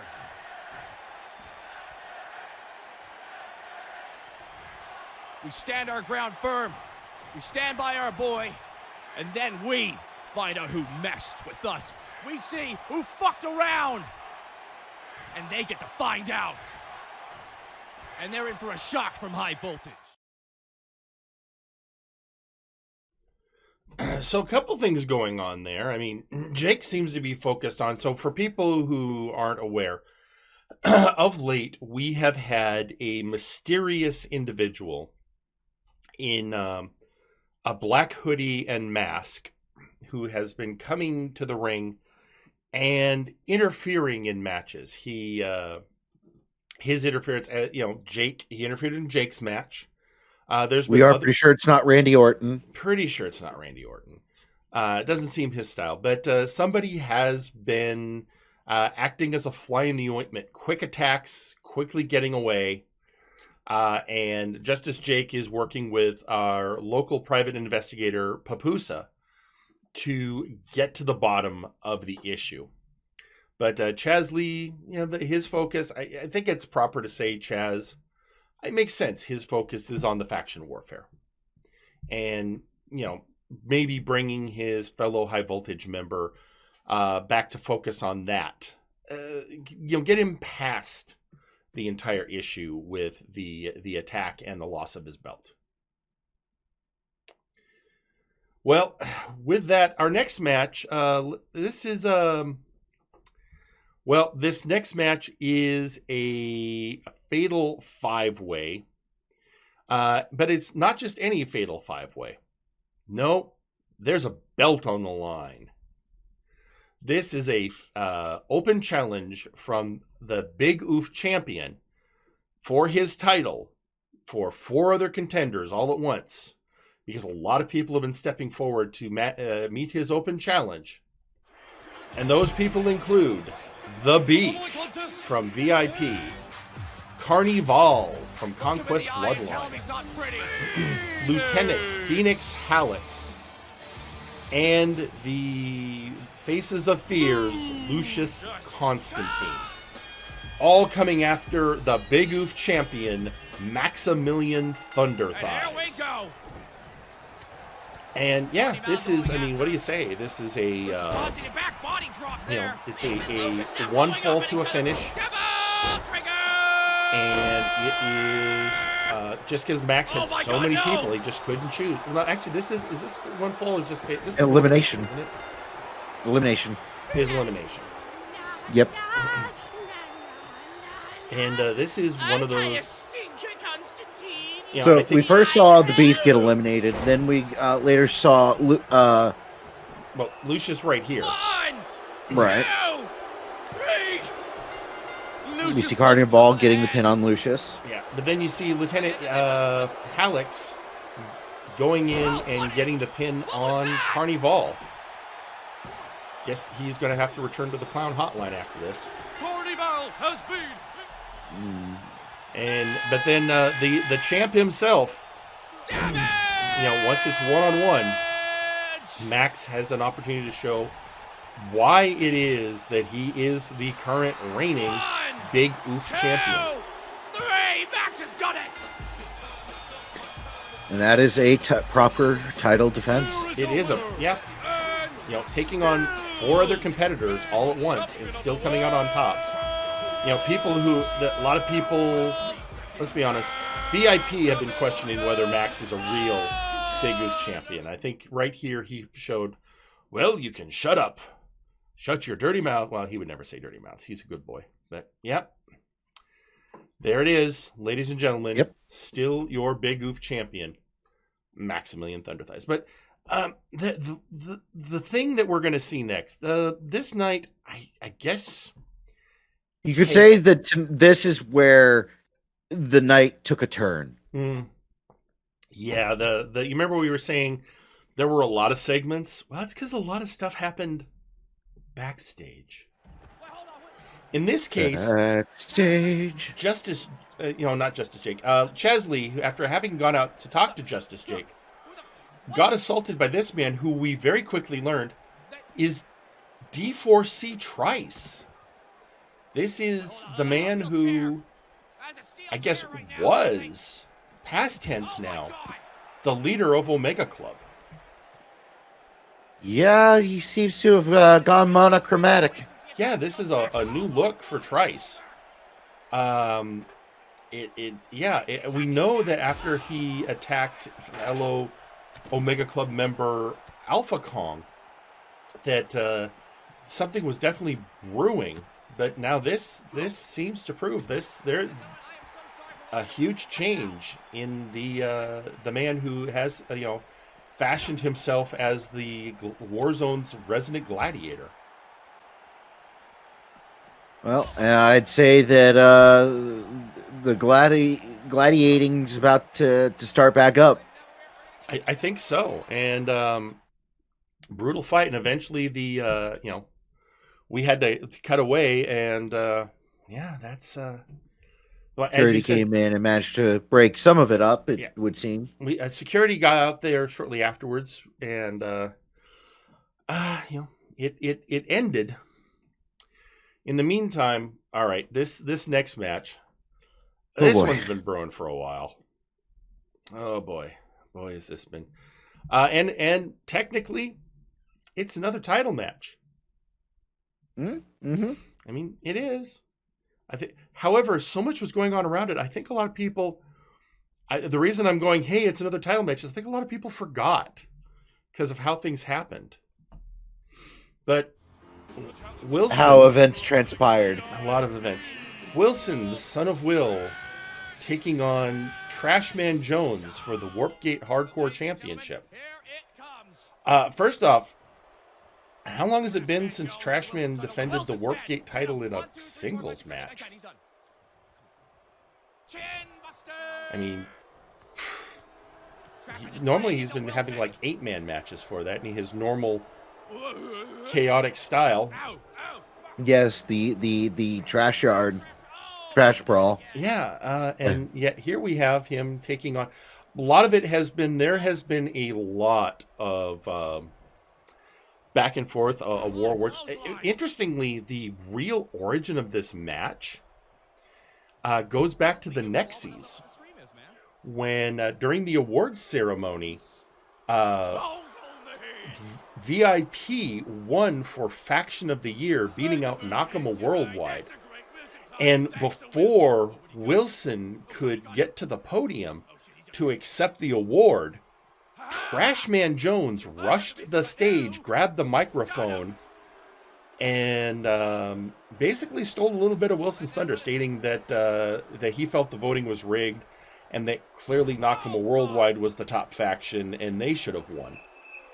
And so, even though Wilson's team had the win, had the Nexie, he fell slighted. And then here we see VIP coming out, I guess, to support Wilson, but then Bart Ender and Power Surge come out to defend Trashman. And I'm sorry, at this point, I think we can pretty much say definitively Bart Ender is a member of Nakama Worldwide. Oh, and it begins. Ding. Yeah. Dun dun dun dun dun dun dun. If you don't know, a lot Ding. of people. Go ahead. Dun dun dun dun dun. Go ahead. I'll let you explain it. This is. No, I was just gonna say if you dueling banjos, but it's dueling nut shots. It is dueling nut shots. Yeah. In fact, you know what? Let's hang on a second, because we have special powers here on MNW Firing Line. Enhance, rewind, enhance. So let's hit this, because you know what? Yeah, I know we're a little pressed for time, but I mean, if you can't honor the nut shots, what can you honor? What even is honor after that? Right. So, but yeah, there's one. And remember, every time this happens, Ric Flair gets a dollar out of copyright. There's two. There's the retaliation. I see your nut shot, and I raise you. Another nut shot. Yeah. And then three. Ric Flair's raking in the dollars tonight.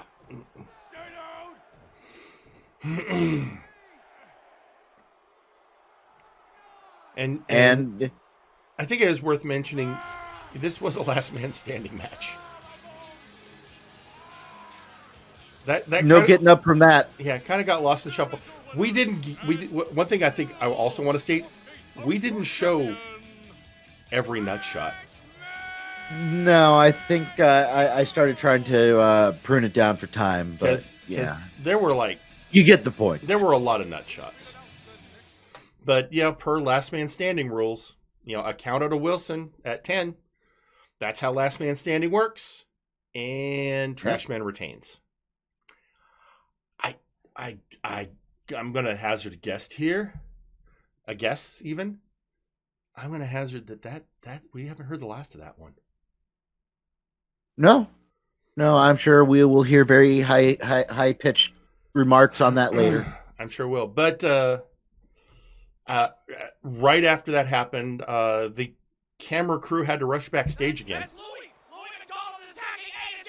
because there was another fight. We have Louis McDonald attacking his former tag team partner and bitter rival, Aiden Zero. We'd mentioned the Nexies earlier. The feud that has been going on between these two since the Inquisition, that feud ended up winning the Feud of the Year Nexie. And yeah, that's well, and I would say that to Aiden, this feud was done But I suppose that what we're learning right now is that Louis McDonald disagrees. I think so. I think he doesn't like the fact that Aiden was declared the winner. In fact, the Nexie went to Aiden, not Louis. And I don't know the guy who won the feud. Yeah. So I think that's that whole thing. And let's face it, if one thing drives Louis McDonald, it is his oversized ego. I mean, the Edward Bosco was humble by comparison.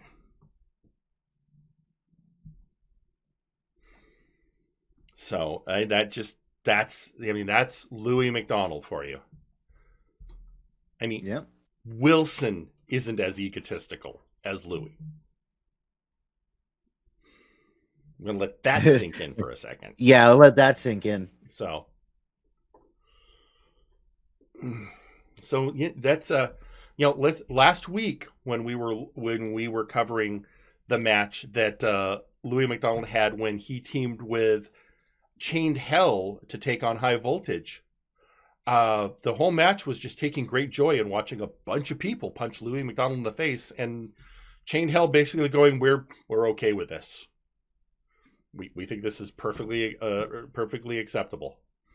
So, with that said, the next match actually featured High Voltage coming out, but Louis McDonald attacking them before they can get to the ring.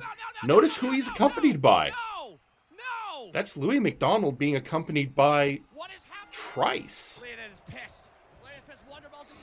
We led right into the match after that. Yeah, and the match itself was Louis McDonald taking on the newest member of High Voltage, Leonid Sanchez. And Leonid, who has been looking for a chance to prove himself since joining High Voltage, sure, why not take on the biggest ego in the room? And I'd say he did a respectable job. He did do a respectable job. But and Louis had to hate that. He did. And, it's one of the sad things, if there are a few things I hate to admit. But one of the things I hate to admit is Louis McDonald is a talented wrestler. Yeah. I begrudge him every moment because he's such a raging egotist and just overall trash person. But, he can wrestle. I mean, he's had multiple title runs, not long ones, but multiple.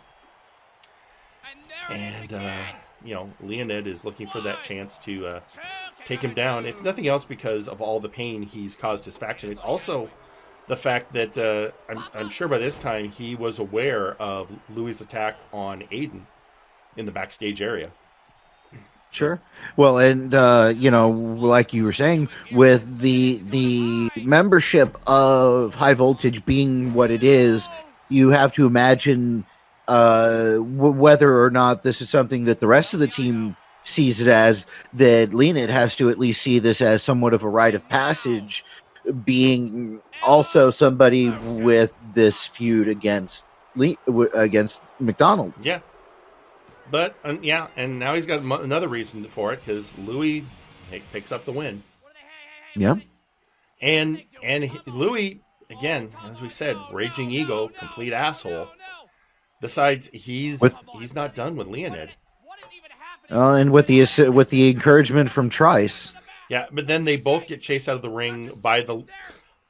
I think it's fair to say, this is the leader of the faction, Justice Jake.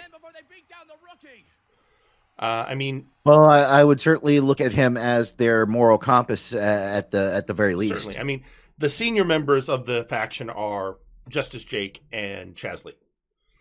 In fact, for the longest time, High Voltage was just the two of them. Yak and Nico Party was a member of the faction for a while. They've had a few members come in and out, but it is the stable members have always been Jake and Chaz. No, right. So, but if you thought we were done with going backstage, well, I got some bad news for you. Speaking of Trice, So remember we talked about Papusa PI working with Jake to figure out who the masked man was that had been interfering in matches? Well, apparently said masked man didn't take kindly to being investigated and came into the locker room area and attacked Papusa, who was just getting ready to bring out the evidence that he had managed to gather, as you see right there sitting on the table. Yeah. So, you understand why he chose this time to attack. It's not like it's completely out of the blue. But this is just, who is this guy? I mean, a lot of people have been trying to analyze his wrestling style, but he's been using a fairly, straight. This is the first time we've seen him in any extended action, but it's backstage. It's not like you're in the squared circle. And so analysis of just his striking style hasn't been enough. I know there's been some attempts, his height, his build, but he's got the average height and build of most wrestlers. And it's kind of hard to tell we don't know what he's got in, what all he's wearing under that hoodie to maybe disguise part of that. But, as we see right here, unfortunately, I believe it was that shot right there that has unfortunately put Officer Pupusa Monkey into a anime coma. Yeah, it's going to be a while before we hear from him. And, of course, his evidence, the masked man took off with. So, it's going to be a while. But that's this is why when we talk about this episode being long, stuff like that just kept happening. A lot of stuff backstage. Yeah, and you know what? We're not quite done yet. Well, let's get on to this next match. There's a lot of going on here. A few months ago, we had the event, the Grand Battle. 8 Royal Rumble style matches, each match having 30 participants, 8 winners. Those 8 winners won, I guess, what is being called, they each won 2 chips, is I believe what they are now being referred to. And we are now chips, tokens, points. Sure. But the idea is they can call each other out for matches and wager a chip. And the ultimate goal is whoever collects all the chips will be the Grand Battle champion. And we are hearing from the brass that there is going to be a belt for that championship and advantages the next time a Grand Battle event is held. But the first of those Grand Battle matches is against the winner of the final Grand Battle, Sparrow, and the Blue Dandy. This is interesting. Dandy, one of the MNW veterans, and Sparrow, one of our rookies, the apprentice and partner of Daverman. Blue Dandy, of course, former member of the Republic.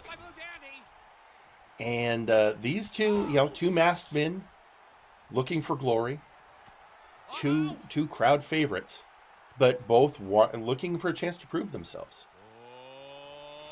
Blue Dandy, he I sometimes wonder how he feels, considering his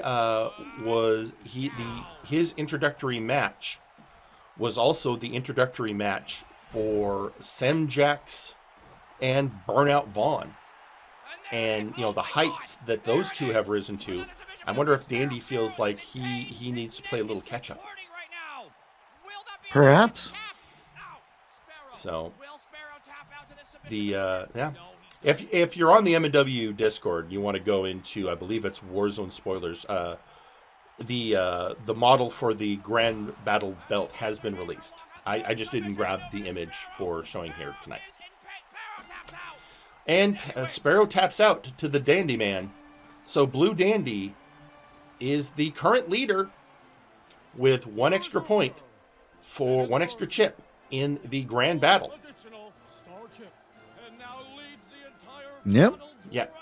Now that that match, a lot of people call that a particular class. That the collective gold in that match, because I believe you had Sam Jax, who is our current Nexus Titan champion, Burnout Vaughn, who is a former Cursed and World champion.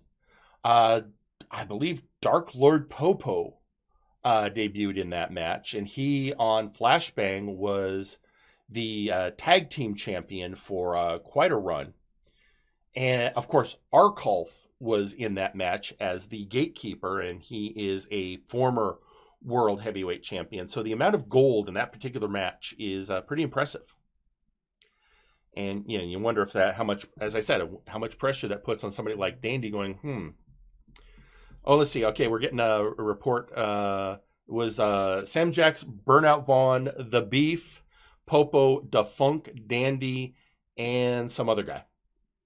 I believe that some other guy is, some other guy. So, The Beef, who is a former Big Oof champion, Defunk, who has held gold. Yeah, Dandy, I think, is the only non-gold holder from that match. So, yeah. Let's see. Blue Dandy, Sparrow, Sasquatch Wing, Probanaga, R. Sawyer, Beef, Nice Ice, and Max. For the grand battle, yes. Yeah, those are the 4 holders, and right now, Dandy has gained a 3rd chip, and Sparrow is down to 1. So Sparrow really can't afford to lose their next grand battle match, otherwise they're out of the running. Hey, speaking of Defunk, it's you want to see a tag team title match? Because we got one. We got one. It's the Funky Beats facing the tag champions, the Faces of Fear. That is, of course, being Defunk and DJ Milsner versus the Storyteller and Grizzly Adams. So, of course, the Faces of Fear had previously held the tag belts when it was Grizzly Adams and Lucius Constantine. And then this combination of the Faces won the belt during the C101. In the final match of the C101. They ended up being the total point winner of that tournament. Yep. And, of course, DJ Milsner, former tag champion, former Big Oof champion, winner of the first ever Royal Rumble. I do believe that previously Defunk did have a tag run with some partner. And that first Royal Rumble win included a yeeting of one Storyteller. This is true. So there's a little bit of... he doesn't forget. Little bit of... He never forgets. Yeah. It's a little bit of rivalry there, sure. And also, I think Defunk of his storied history is he had the last ever match against former heavyweight champion, the Edward Bosco, which ended with putting the former champ through a flaming table. And that was the last we saw of the man, until he came one last time to the ring to retire. Correct. And of course, a tease of his return ended up winning the main event Mex.exe several Nexi awards. At least 2? At least 2. So, but yeah, this match, the Faces of Fear. Let's be honest. Faces of Fear. One of the big things going for them is that they have declared themselves a meritocracy. That whoever leads it is based on merit, and unfortunately, that meritocracy doesn't favor the Storyteller or Grizzly Adams any longer. This actually leaves the Faces with the only belt holder being the world champion XR Kun. Correct. So that's fair. It's fair fair bit. And you'll see that what actually happened with that is that Storyteller had actually left ringside, left corner, to go and attack Defunct off camera, but didn't realize what had happened by the time he gotten back in the ring, it was too late. Well, and I think that's a common. One of the big things we talk about a lot in MNW, in any wrestling match, is ring awareness. Keeping that awareness of where your opponent is, what's going on, and not losing focus. You get sidetracked by something like, oh, I want to go after and hit this guy. And that means you're no longer paying attention to what's important, which is that your partner's in the ring, possibly getting pinned, and you should go break it up. Yep. So, I mean, and the thing is, that is I wouldn't say a common problem, but it is one of the things that can cost a team. So I am sure that there will be a good amount of discussion as to what happened in the next meeting at the Faces of Fear Clubhouse. Maybe even some bodies. I mean, maybe. So let's. However, I'm going to now show. I've got the asset. We were talking about the Grand Battle belt. So this is what the belt looks like. Let's see if I can enlarge that a little bit. This was just released today. There we go. Yes, earlier today. Yeah. So whoever ends up getting all of the points of the Grand Battle winners, that is their prize. They will be the Grand Battle champion. And there will be advantages at the next time a Grand Battle tournament is held. And that includes, let me see here, let me pull up what he wrote. Okay.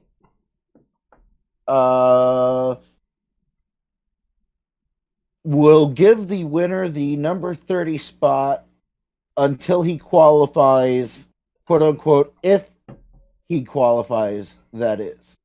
Yeah. So make that of what you will. Yeah. All right. Well, we have 2 more matches to get through. So let's get to them. The first, well, this had been, one of the things that we had known going into this was all the belts would be on the line this evening. And so far we've seen all but 2. Now it's time for the Nexus Titan Championship, the second most important belt on Warzone.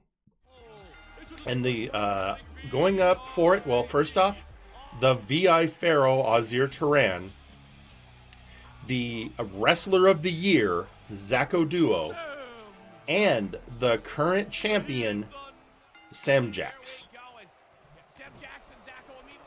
So, yeah. The VI Pharaoh, when you tally, depending on how you tally up success for the year, I mean, Ausir Taran is a former Nexus Titan champion. Has had a great year. VIP won Faction of the Year, and they have been becoming a steady force to contend with. Main event Mex.exe. Well, the only belt not defended this evening was the Trios Championship, held by Zacho Duo, Malice, and R. Sawyer.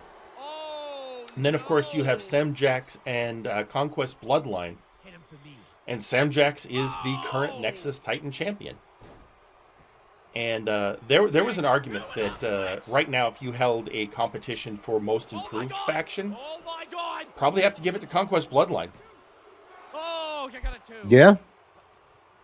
I mean, VIP have always been strong. Conquest Bloodline basically went from, oh yeah, those guys are on the roster too, to a prominent faction and a prominent feature in the faction wars.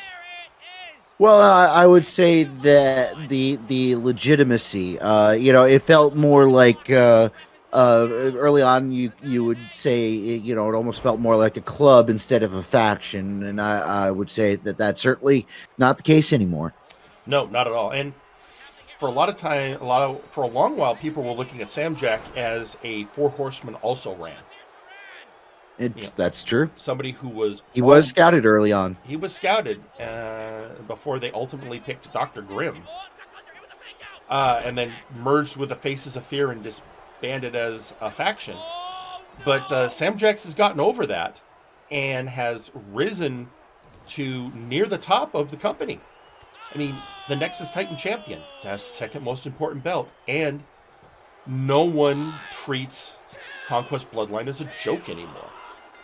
No, they are legitimate. Also, I have heard a lot of people say that Sam Jack is also another, if you want to go most improved award. A lot of people are saying he is one of the most improved on the mic. That his promos have gone from maybe it's time for a restroom break to I must absolutely listen to what's being said now. So it's the rise of this could be the year of the Bloodline.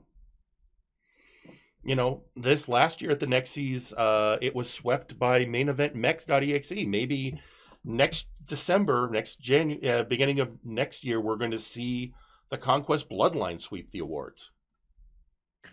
We shall have to see. We will have to see. Well, one last match. And of course, since all the titles were on the line this evening, that last match is the World Heavyweight Championship.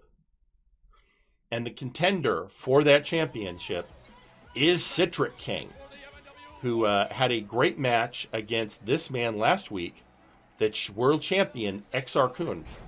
However, and we made this note last week, the match that Citric King won was a tag match. And Citric King is one of the most decorated tag team competitors in MNW. 6 total tag team runs. However, it is also well worth noting that one of the facts that keeps being driven home is that tag wrestling is a very different matter from singles wrestling. Very true. And that XR Kun, one of the reasons speculated that he lost last week was he's not a tag wrestler. He's a singles competitor. And here we see pay close attention here, folks. XR Kun getting back into the ring by the power of the Force.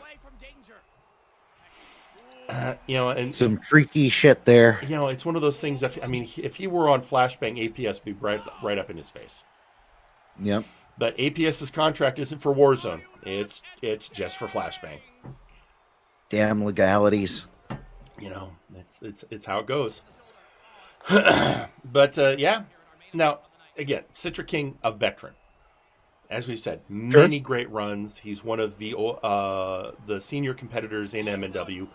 So is XR Kun. And we were talking about the meritocracy that is the Faces of Fear. At this point, he is the only member of the Faces of Fear holding gold. So I think that per the pending outcome here, he is the undisputed Tarantula. Yep, he is the undisputed leader of the Faces of Fear. Yep. Well, okay, I say undisputed, maybe not undisputed. I don't know if Lucius Constantine will ever admit anyone has a position over him. Right. And, I'm going to bring up another scary thought here in a second. But first, let's just watch XR Kun with another Force Leap. I mean, this man, this Sith. But no, we've seen Lucius Constantine. We've seen Storyteller. We've seen Grizzly Adams. We've seen XR Kun.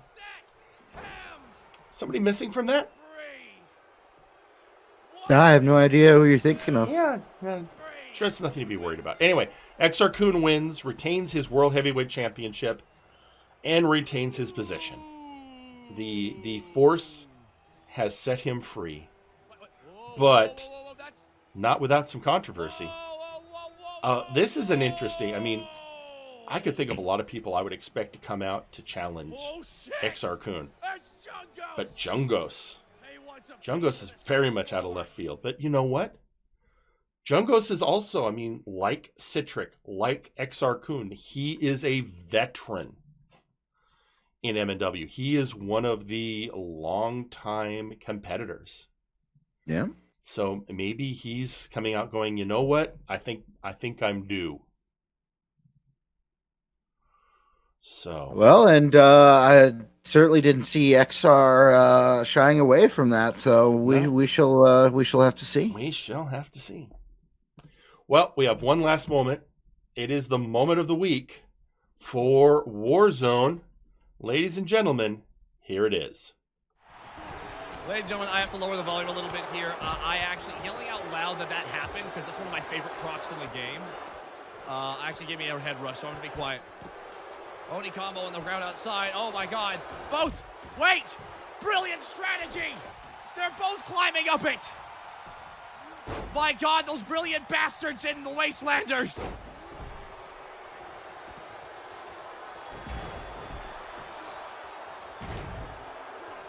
Those brilliant bastards did it!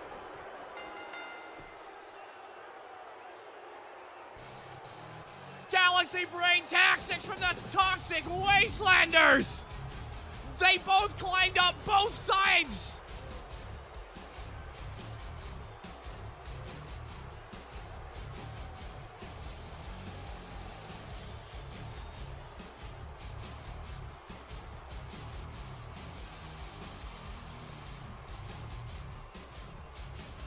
What a big brain play by the toxic Wastelanders!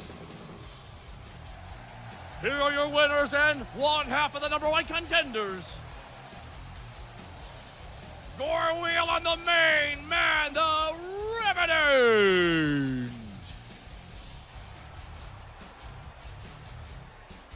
Whoa, still the best get to the block.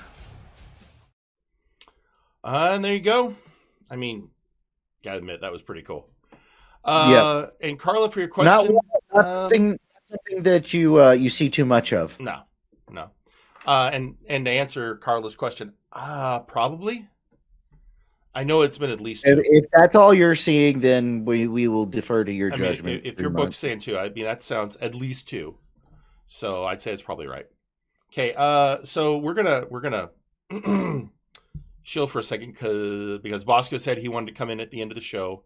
I just sent him a ping, let him know we're wrapping up. Well, we do have that little bonus that I left. I was gonna say, and we have something else. We have a little bonus thing that we can play while we're waiting. So we'll do that. And I know he also has been keeping the show in the background. So depending on how deep he is in whatever he's editing. But yeah, let's go ahead and play that little bonus thing, just because every once in a while. I mean, this freaking game.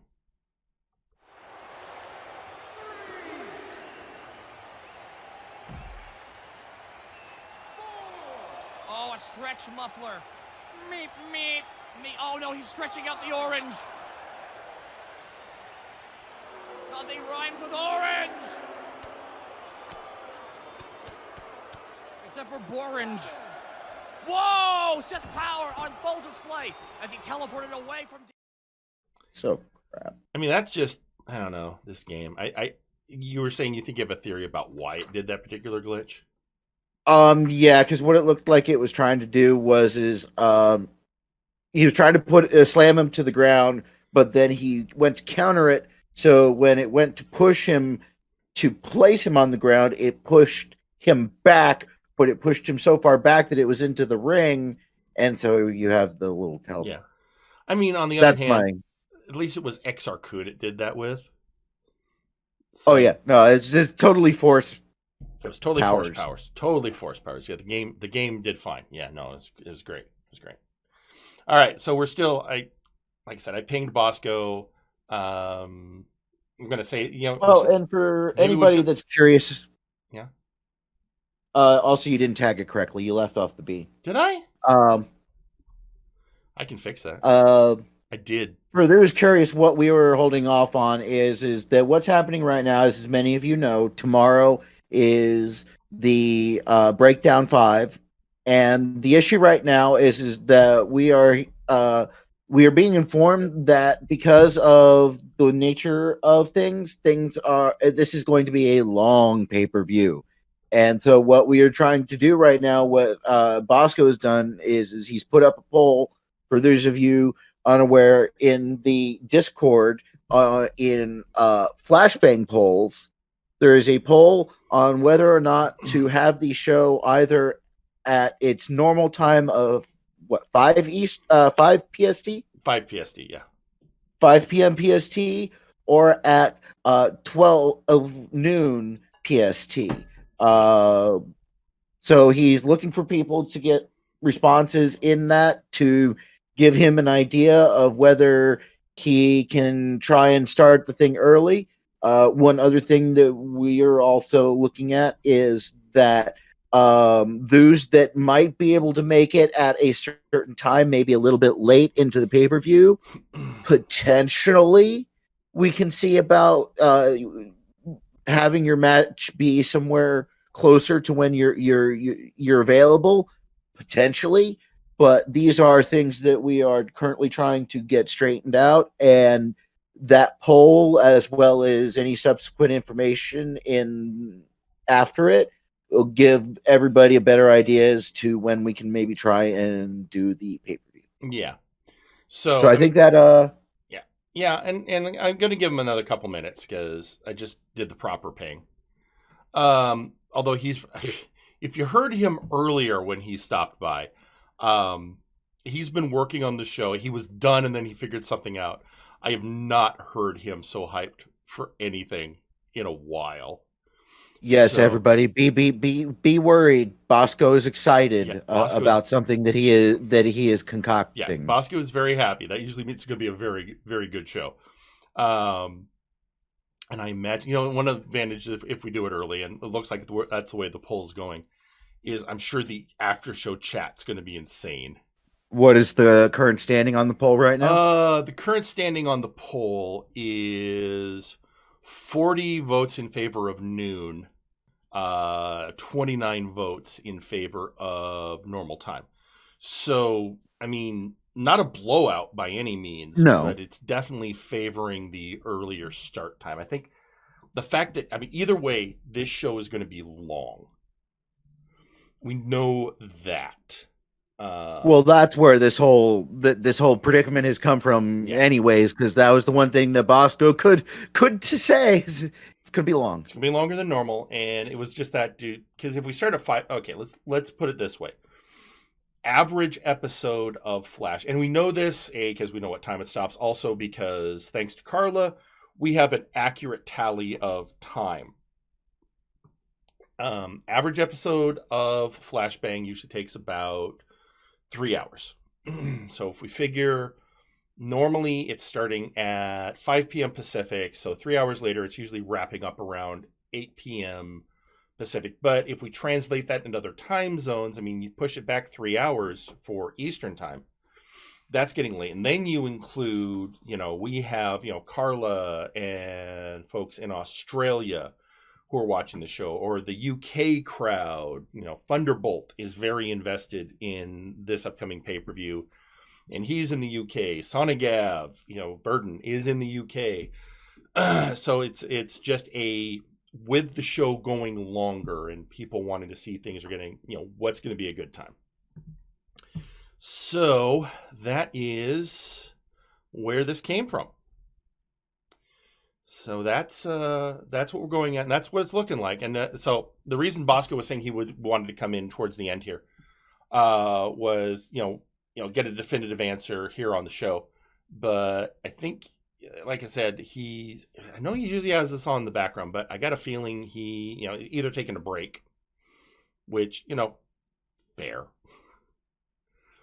And once again, for those that are unaware, that is over in the Flashbang polls area, not firing line, Flashbang polls. Yeah. That's where you're going to find the poll there. Yeah. So it's that's what we're looking at. Now let's actually, because one thing that'll help me stall for time, because I'm gonna give him a few more minutes. Sure. Let's go over the card for tomorrow night, and then we can actually go over the. I'll tell you what, I'm gonna find the card for Breakdown tomorrow. Why don't you track down this? Because I think Kurt's already put up the card. Yes. For Warzone. So why don't you find the Warzone card, and I'll go over the Breakdown card. All right. Okay, so one last time for Breakdown tomorrow night. It is going to be the MNW Heavyweight Championship match. Henry Colt taking on the champ Nero Napier. The MNW World Tag Team Championship match. Vaporwave taking on the Bone Warriors. A singles match of Earl King West versus Graven. Then we will have a triple threat match for the Interdimensional Championship. The Aristocratic Canid versus Brawl Kaiser versus Lee. There is then going to be basically a grudge match between Kevin Blackwell and the Bulldog Grant Martin, being touted as a mask versus stick match. One of them is going to lose an iconic item. Then there is going to be the 10-man Survivor Series match. House Caliban versus the Cartel. What we know about that is Bosco is particularly proud of the edit on that one. And that it, even though it's a recorded match and there is some editing, the final of the match apparently is going to be RNG, so anything could happen. We have Jagger Blackthorn versus Simon the Psycho in a match. The stipulation is it's being called a Simon Says match. That's the stipulation. We don't know what it means. Next will be a Fall Counts Anywhere match. 6-man Tornado Tag Team. APS versus Doom. There will be a no holds barred submission match, a Zephyr Tail versus Scott E. Stevens. A past versus present match featuring Johan Mjoln versus Helixux. The singles match, and one with a lot of history, Artemis finally gets his hands on the man or thing that sent him to hell, the Cleaver. There will be the Beat the Streak match. The undefeated Satyrus Basilicus versus anyone. We don't know. And then an 8-man showcase match. Whoa. The only other thing we know is, and we got this when Bosco joined us earlier, he did something. He had the whole show done, and then he said he did something. And I think the reason he's not coming in right now is he's probably deep in editing on whatever it is he figured out. He did say it'll be like the first thing he puts on tomorrow. All we know is it's something, his weird X-Men power with this game kicked in, and he says it's one of the best things he's seen in a while. We don't know what it is, but he's particularly happy. Take from that what you will. All right, yeah. So we're we're vamping a little bit. We're waiting for. We're trying to give him a fair chance to get in here because we know he's busy, but he did say he wanted to be on, and I don't want to just drop out early and then have him show up because that's. I do have the Warzone card, but yeah, we're if you want to, what, Vaughn, if you can pop into waiting room, why not? Well, but first we'll let Tim read the Warzone card. All right, the Warzone card for this Saturday. I'm seeing here we have XR Kun versus Jungos for MNW Heavyweight Championship match.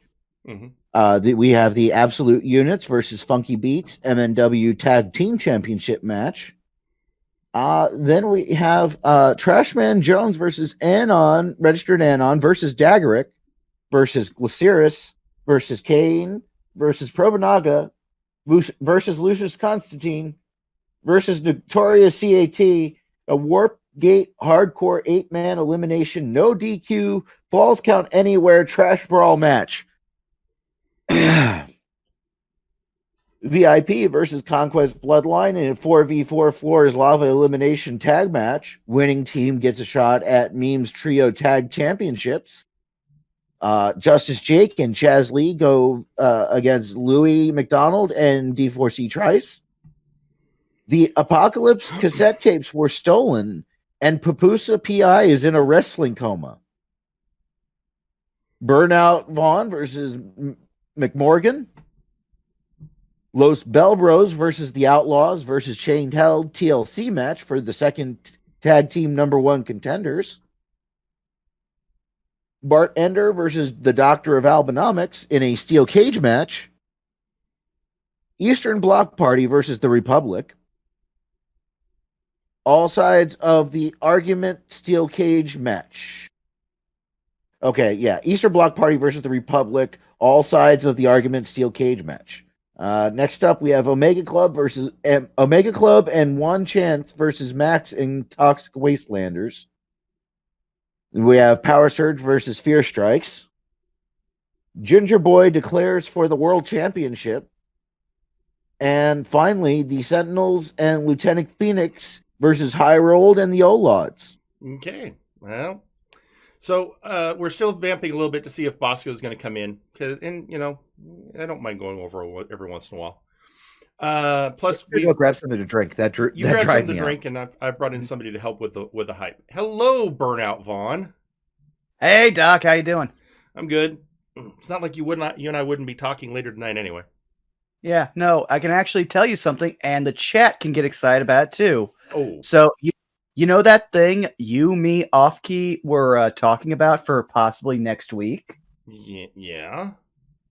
Well, I talked to Joe, and I also talked to some other people that can help with the editing. Okay. So, right now, I'm typing up the script, and fingers crossed, we're going to have some big faction war heavy stuff that'll be firing line exclusive, and then after it plays, I might, send a DM to Taka and see if he wants to, add into Warzone. Because, just because, Burnout's having a fight with the rest of the people in Omega Club doesn't mean he's not thinking about how the faction war is a thing. Fair. And might as well have a Flashbang exclusive or a Firing Line exclusive that ends up on Warzone instead of Flashbang. Yeah. Yeah. I mean, I will say all the parties that are involved are excited. And, just now it's time to, say, hey, there's a lot of places that, have been referenced in and outside of, the server or the Discord. Not the Discord, the Twitch chat and everything. I'm one of those people who, quietly notices all of it and keeps it in his head. Sure. And so we're gonna get a candid moment that will be framed properly for story. I've already, like I said, I talked to Joe, and he was very happy because it made his life easier. Fair. And so next week, possibly around call-out time, you'll be seeing the finished product on that. Okay. All right. So I'm back and with string cheese. Well, there you go. All right. Nice. So, like I said, we're giving a couple more minutes for Bosco to come in and see if we get a final answer on that on the start time. It looks like it'll probably be noon. True, but also know that Bosco's probably also going to gauge the Twitch chat whenever he sees. Oh, sure. Yeah. I mean, I think that's part of why he wanted to do it here. But like I said, I get the feeling he's probably... I mean, for all we know, he could have just gotten up to take a break. Yeah, and there could also just be the fact of, in the time since he, put up the poll, he could have gotten another job, and he's a busy man, so I respect him. He does all of this while keeping up with his actual job, which requires a lot of work, and working from home and not dealing with stuff with the pandemic. He does a lot for us. So while sometimes as being a call monitor, I'll be like, oh great, a 12 o'clock show, I still respect him for all the work he does for the community. Okay. I mean, that's fair. Hang on. I'm trying to let me look at something here right now. Ooh, go right ahead. So at the beginning of the show, I had put out a request to our official bookkeeper Carla to give us a count of who are the actual top winners of the showcase matches on Friday Night Flashbang. Carla just DM'd me with the results. They should be spicy. Here's what's interesting. We have a top 7. And in that, everyone else other than the 7 has only won one showcase. So we only have 7 people that have won multiple showcases. So that to me is interesting, again, just from a statistics point of view. Just in itself, yeah. Just in and of itself. Now and I'm going to now list off who those 7 people are. Because I find it interesting and it could be useful in the future. All right, first off, we were right as to declaring the king of the showcase matches. It is Big Rock. Big Rock has, and okay, makes sense.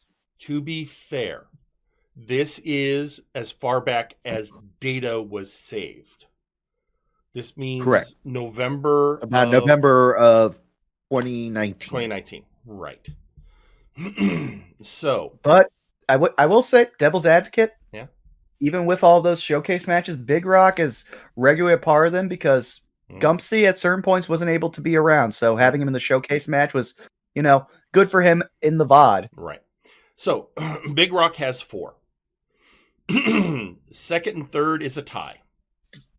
The second and third placers are 3 wins each. That being the Mad Jester Fool and Fuck Him Wang. Huh. Then the next 4 are all 2-time winners. They are the Aristocratic Canid, the Curator, Huge Mane, and the Madness. So it's pretty much a blowout for Big Rock, and then just a handful of others that have just kind of had a bit more luck than others. Well, I wouldn't say a blowout. I mean, both Wang and Fool and MJF are only 1 win behind him. And those two debuted much later on in Flashbang, so they're still catching up ground. They could easily overtake him. It's just a matter of the makeup of the match. Yeah.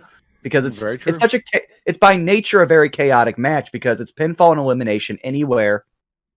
It's not like, say, if we were doing a elimination like over the top rope match where Big Rock, of course, already has all the advantages because he's a super heavyweight. Yeah, it's a match where anyone, just because of war of attrition, can survive and do stuff. Like Henry Colt became a main eventer by basically owning an entire match.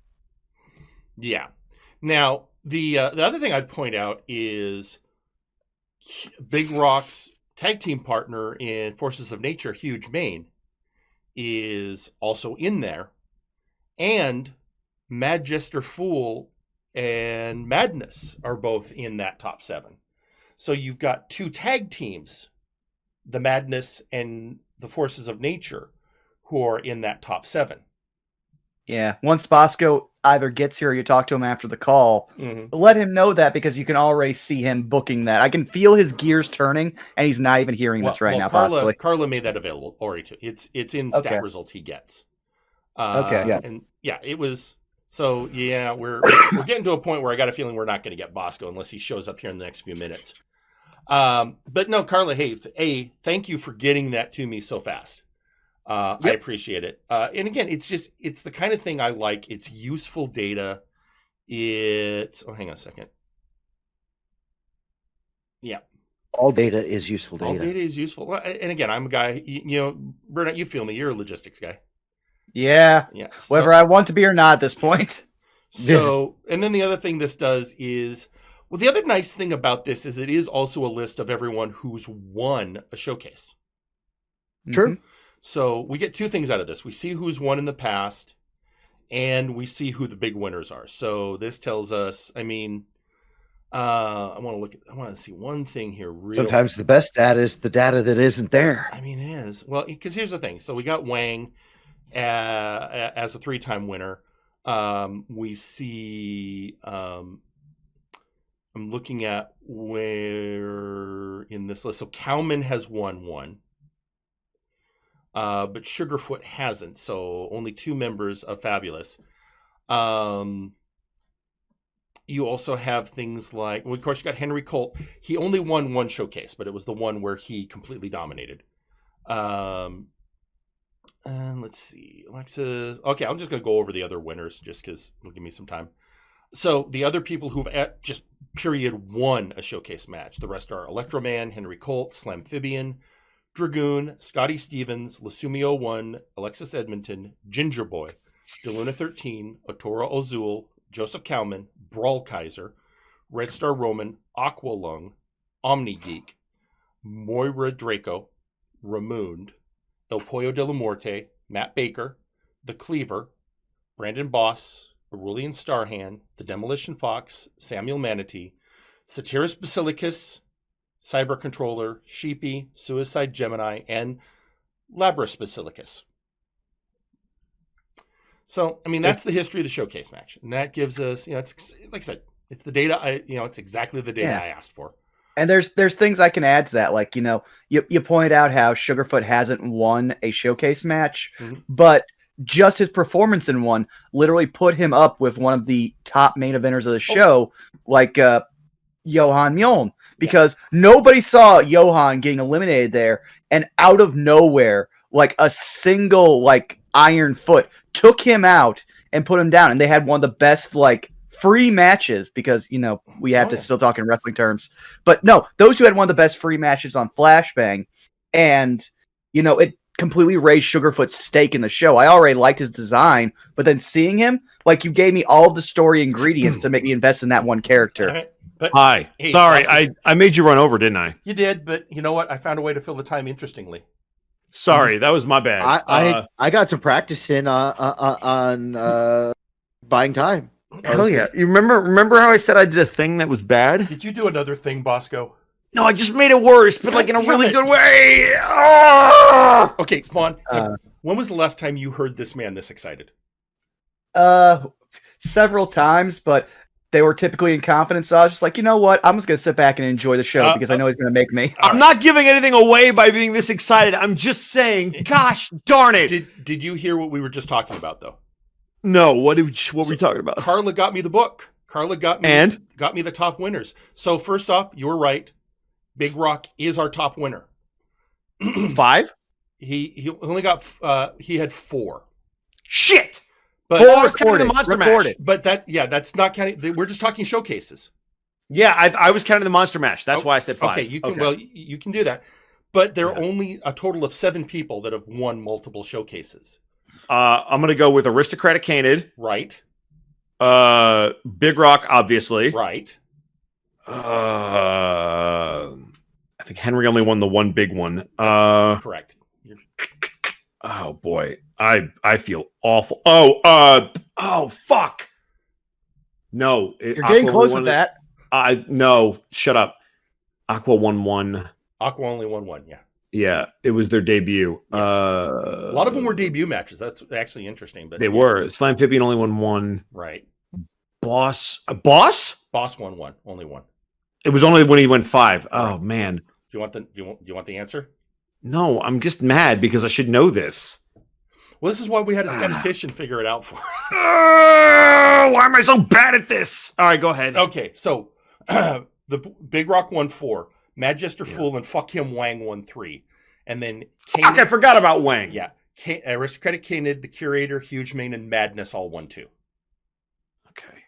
So wow, fuck it. I didn't realize that Mad World was 8-man experts. They are. I mean, they are. But Huge Mane is in there as well. So both Forces of Nature and the Madness are big showcase guys. And then got you an 8-man battle royal for both teams. Whoever. Yeah, I'm just saying it's tag team fucking Royal Rumble ? I don't know. And Carla, but this is in the stat stuff, so you'll have access to this. And then Carla just put the list of everyone else. So there's been 36 people who have won showcase matches since the books were kept. Got it. So, all right. But yeah, let me talk about time real quick. Let's so that we do don't... that. So here was my thought process, because I'm looking at the poll, and it seems like everybody either can do one time or the other. It's almost split down the middle. Right. Last time I checked. Although, no, now it's leaning a little bit more towards an early start. So here's what I was thinking. Okay. So that I don't screw, because I know there's a couple people that stream before me. Right. If I start at 2 o'clock p.m. PST, okay, that starts the show a little bit early, about 3 hours early, but it hopefully gives people enough time to do what they want to do before the show starts. Okay. So honestly, that sounds like the best fix from just a logistics standpoint. So you're gonna because I know like some people like DeLuna get off work at 3, but their match is later in the night. Right. But then I can also be like, oh, but some of the UK guys might want to watch their match, which means I might put that big 10-man up front so that Thunderbolt and Harley Quinn are not up all night. Yeah, no, that's fair. That's fair. Yeah. I got to cut a promo on those guys because Yes, Alan Cat. It also lets 2 p.m. Carlos PST. sleep in and not have to wake up buttfuck early. 2 p.m. Yes, PST. 2 p.m. PST. Let's go with that. That's going to be the official time. And if there's any delays, I will let you guys know tomorrow. That also helps with the call monitor side. Yep. I was going to say we have to figure that out now, Vaughn. But that means 5 p.m. EST and then outside the U.S. Correct. time zones. Yeah, but I know for like people like Thunderbolt, normally they start at 1 a.m. So this hopefully starts them at like 10 or 11 at night, which at least maybe they watch their match and they're like, all right, cool. I have to stay on a normal schedule. I'll watch the VOD for the rest. Yeah. Which I'm okay with. Like if you don't have to stay up to support everybody, it's appreciated. But if for some reason you're like, man, I can't, my eyes, then don't worry about it. I mean, self-care is important. We all agree. Yes. Agreed. But yeah, so that's the time. If you guys want to wrap up the show, go for it. I will let you guys do your thing. I'm going to go back. I'm about to go make this even worse. This is so bad. I still have one more match to edit, and I can't stop working on this one. Ed, just promise me you'll be done tonight. Maybe. Maybe. God damn. Okay, talk to you later. We'll see. Goodbye. Bye. Later, man. God. All right, let's well, there you have it, folks. Tomorrow, 2 p.m. PST. Breakdown 5. Stayed alive. Stayed alive. Yep. That's right. I did that. I'll let it slide. All right, let's. So I guess it's time to wrap up. Hey, Vaughn, since you're here, okay, you want to show yourself a little? Sure, why not? So you can find me at twitch.tv/Burnout Vaughn. I actually had a very fun stream tonight. It was like, I picked a time that didn't really work for a bunch of people, but I still had fun and people enjoyed it. I streamed a new game, Dicey Dungeons, which is a very fun roguelike dungeon crawler where you play a dice and you just run with D6s. Okay. And yeah, no, it was real fun. Mm-hmm. Otherwise, the only thing I have on the docket for the week is on Sunday because I finally have those back now. I am moving my bi-weekly D&D workshop stream back to Sundays. So that way in the mid-afternoon, early evening, I can cover stuff. And boy, do I have something to cover this week. I've got 40 pages of insect-themed D&D content, 13 races with sub-races, a subclass for every official class, including Artificer, as well as additional racial feats for each of the 13 races. So, if you like bugs, you like D&D, come on by on Sunday. Otherwise, the only other stream I have is the other bi-weekly stream I do with Zako Duo, where we play Fate Extra and do our No Love War Extra. We're nearing the end game, and now we need to decide if we're going to play New Game Plus with another character, or possibly move on to Persona and do that on Zako's channel with Sensuna. So keep posted. We have a lot of fun. Okay. So, Burnout. You were saying insect race. So you're going to be kind of going over the homebrew, kind of breaking it down, and yeah. I break down all the stuff. If people have questions, gonna make sure there aren't any bugs in the system. You hurt me. You hurt me so much. This is why I drink. But yeah, no, trust me. I can actually say the best part is I can actually, for once, because this system was actually put out for free, I can just give people the content if they ask me for it and just direct them to where to find more from the creator. Nice. It took me a lot of time to find a proper way to credit them, as well as because they are an unofficial homebrew tied to an art project that might become a video game or some kind of comic or something. It's by a pair of people called Two Mind Studios. Okay. And I'll be linking both where the GM's binder so you can download it, or also linking to the Two Minds people's Twitter, so you can at least support that project. That's fair. Hey, Gumsy, thanks for the raid of 1. You came in just as time for us to be shilling and wrap up. But just so you know,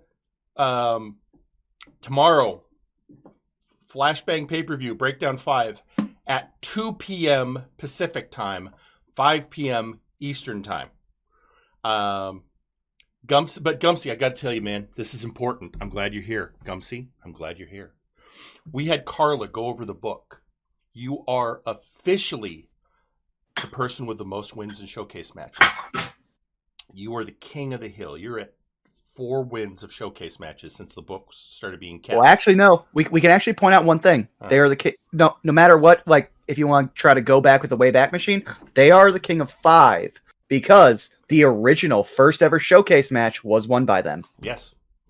And your partner, Huge Mane, is in the top 7 with 2 wins.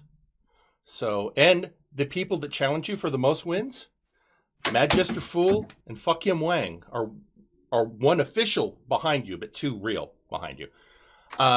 So yeah, interesting stuff. That might be something coming up in the future. I don't know. We have records now. Hey Tim, you want to do your show, because we really got to wrap this show up.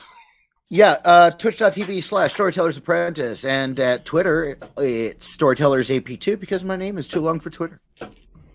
Okay, and here at twitch.tv/Dr_Caliban on Monday night, we do chill stream. It's usually chill games and or just chatting nights, which oddly my just chatting nights have been getting a lot of people hang around for those. It's like people like to talk to me or something. We'll do some. I don't know what we're doing this Monday yet. We'll figure it out over the weekend. I'll either be doing some game. I did find out the sequel to Evil Genius, the first game I ever streamed, is coming out this March, end of March. Oh, March. So that will probably, when Evil Genius 2 comes out, we will stream it. Because, let's face it, it's me and it's an Evil Genius game.